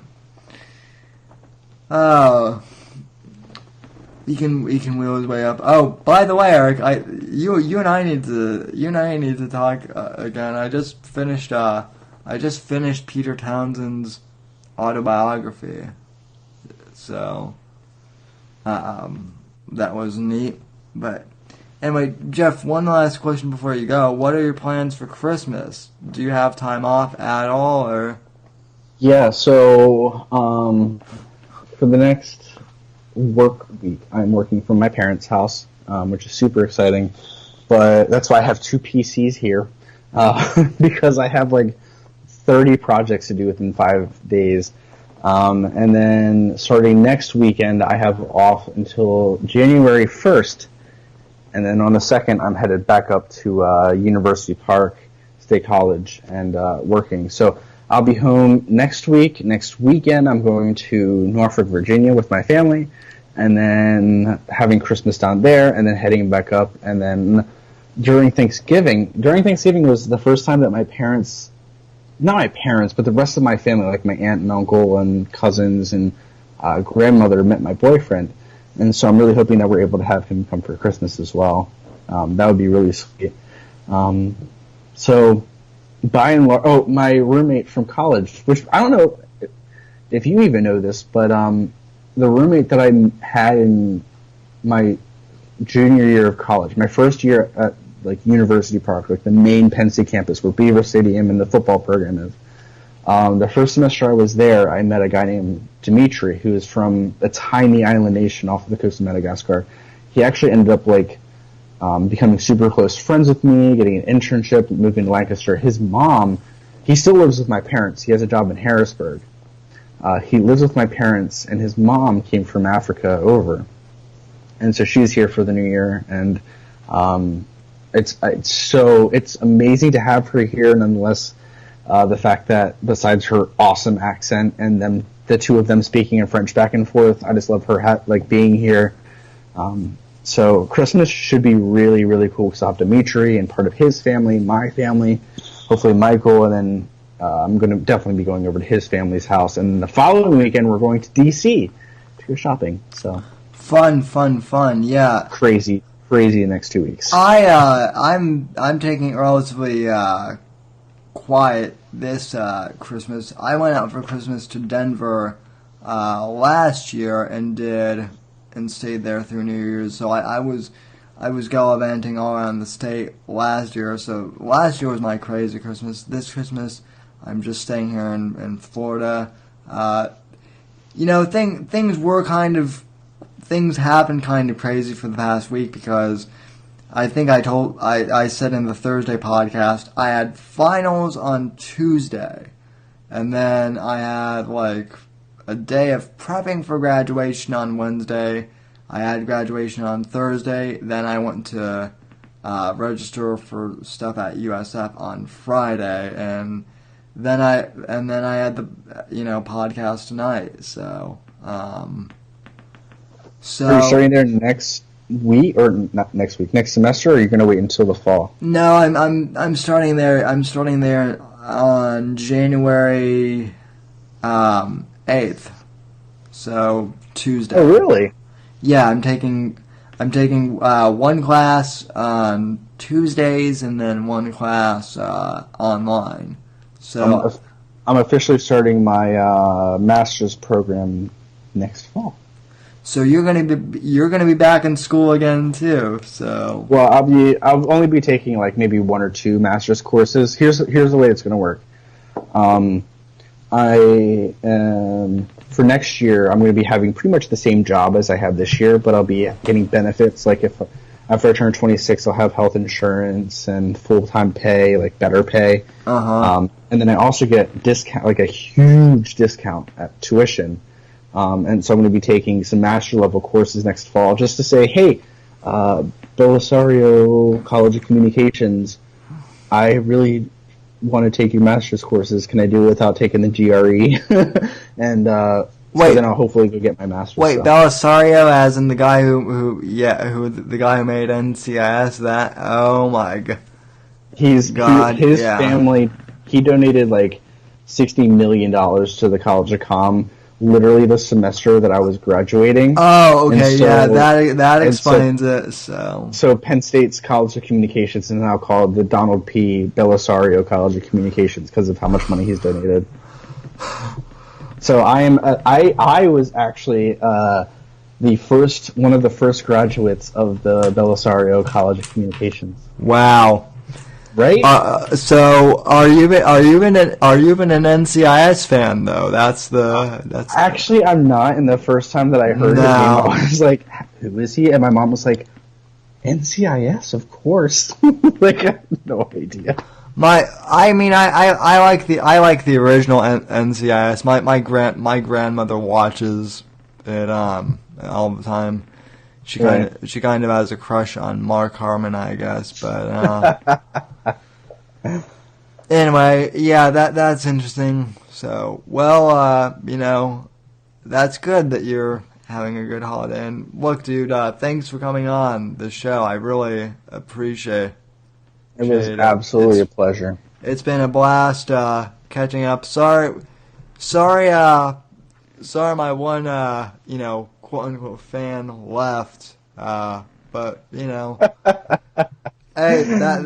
that's his gig, not yours and not mine. So, next time I'm on, either have me or Eric for the queer caucus, or have me and what the hell was his name, Brian. Have me and Brian, and we'll have a friendly conversation, not a debate.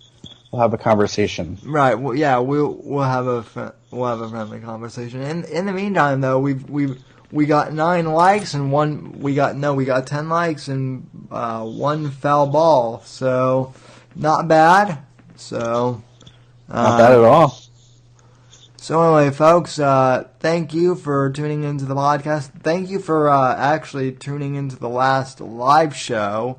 You didn't know this, but this is the last live show of 2018. So, I'm gonna be doing one last Thursday show this coming Thursday, and then I'm gonna take a little hiatus as I always do for December. So, Jeff, you are my last guest, as it were, for 2018, and I can't think of any better way to kind of end the year. So, thanks for coming back on after all these years, and who knows? We're definitely gonna have to do this more regularly in 2019. So, for sure. And next time I'll have my microphone, so I actually sound somewhat professional. Yeah. Although, how do you think my audio sounded this? Your audio sounds perfect for me. I still have the Yeti. The interesting thing is, people always complain about the Yeti, but they don't know how it really works. I finally figured out that you need to turn the gain knob all the way down so that it doesn't pick up the ambiance. Right. I do need to get one of those. I need to get it off the mic stand though, because you should get one of those mic stands that like comes from the side and you can move closer and further. That's kind of what I have. Yeah, I highly recommend. I need to get a boom arm. So, of course, if if Penn State has any spare boom arms that they're not using anymore, I'll shoot them your way.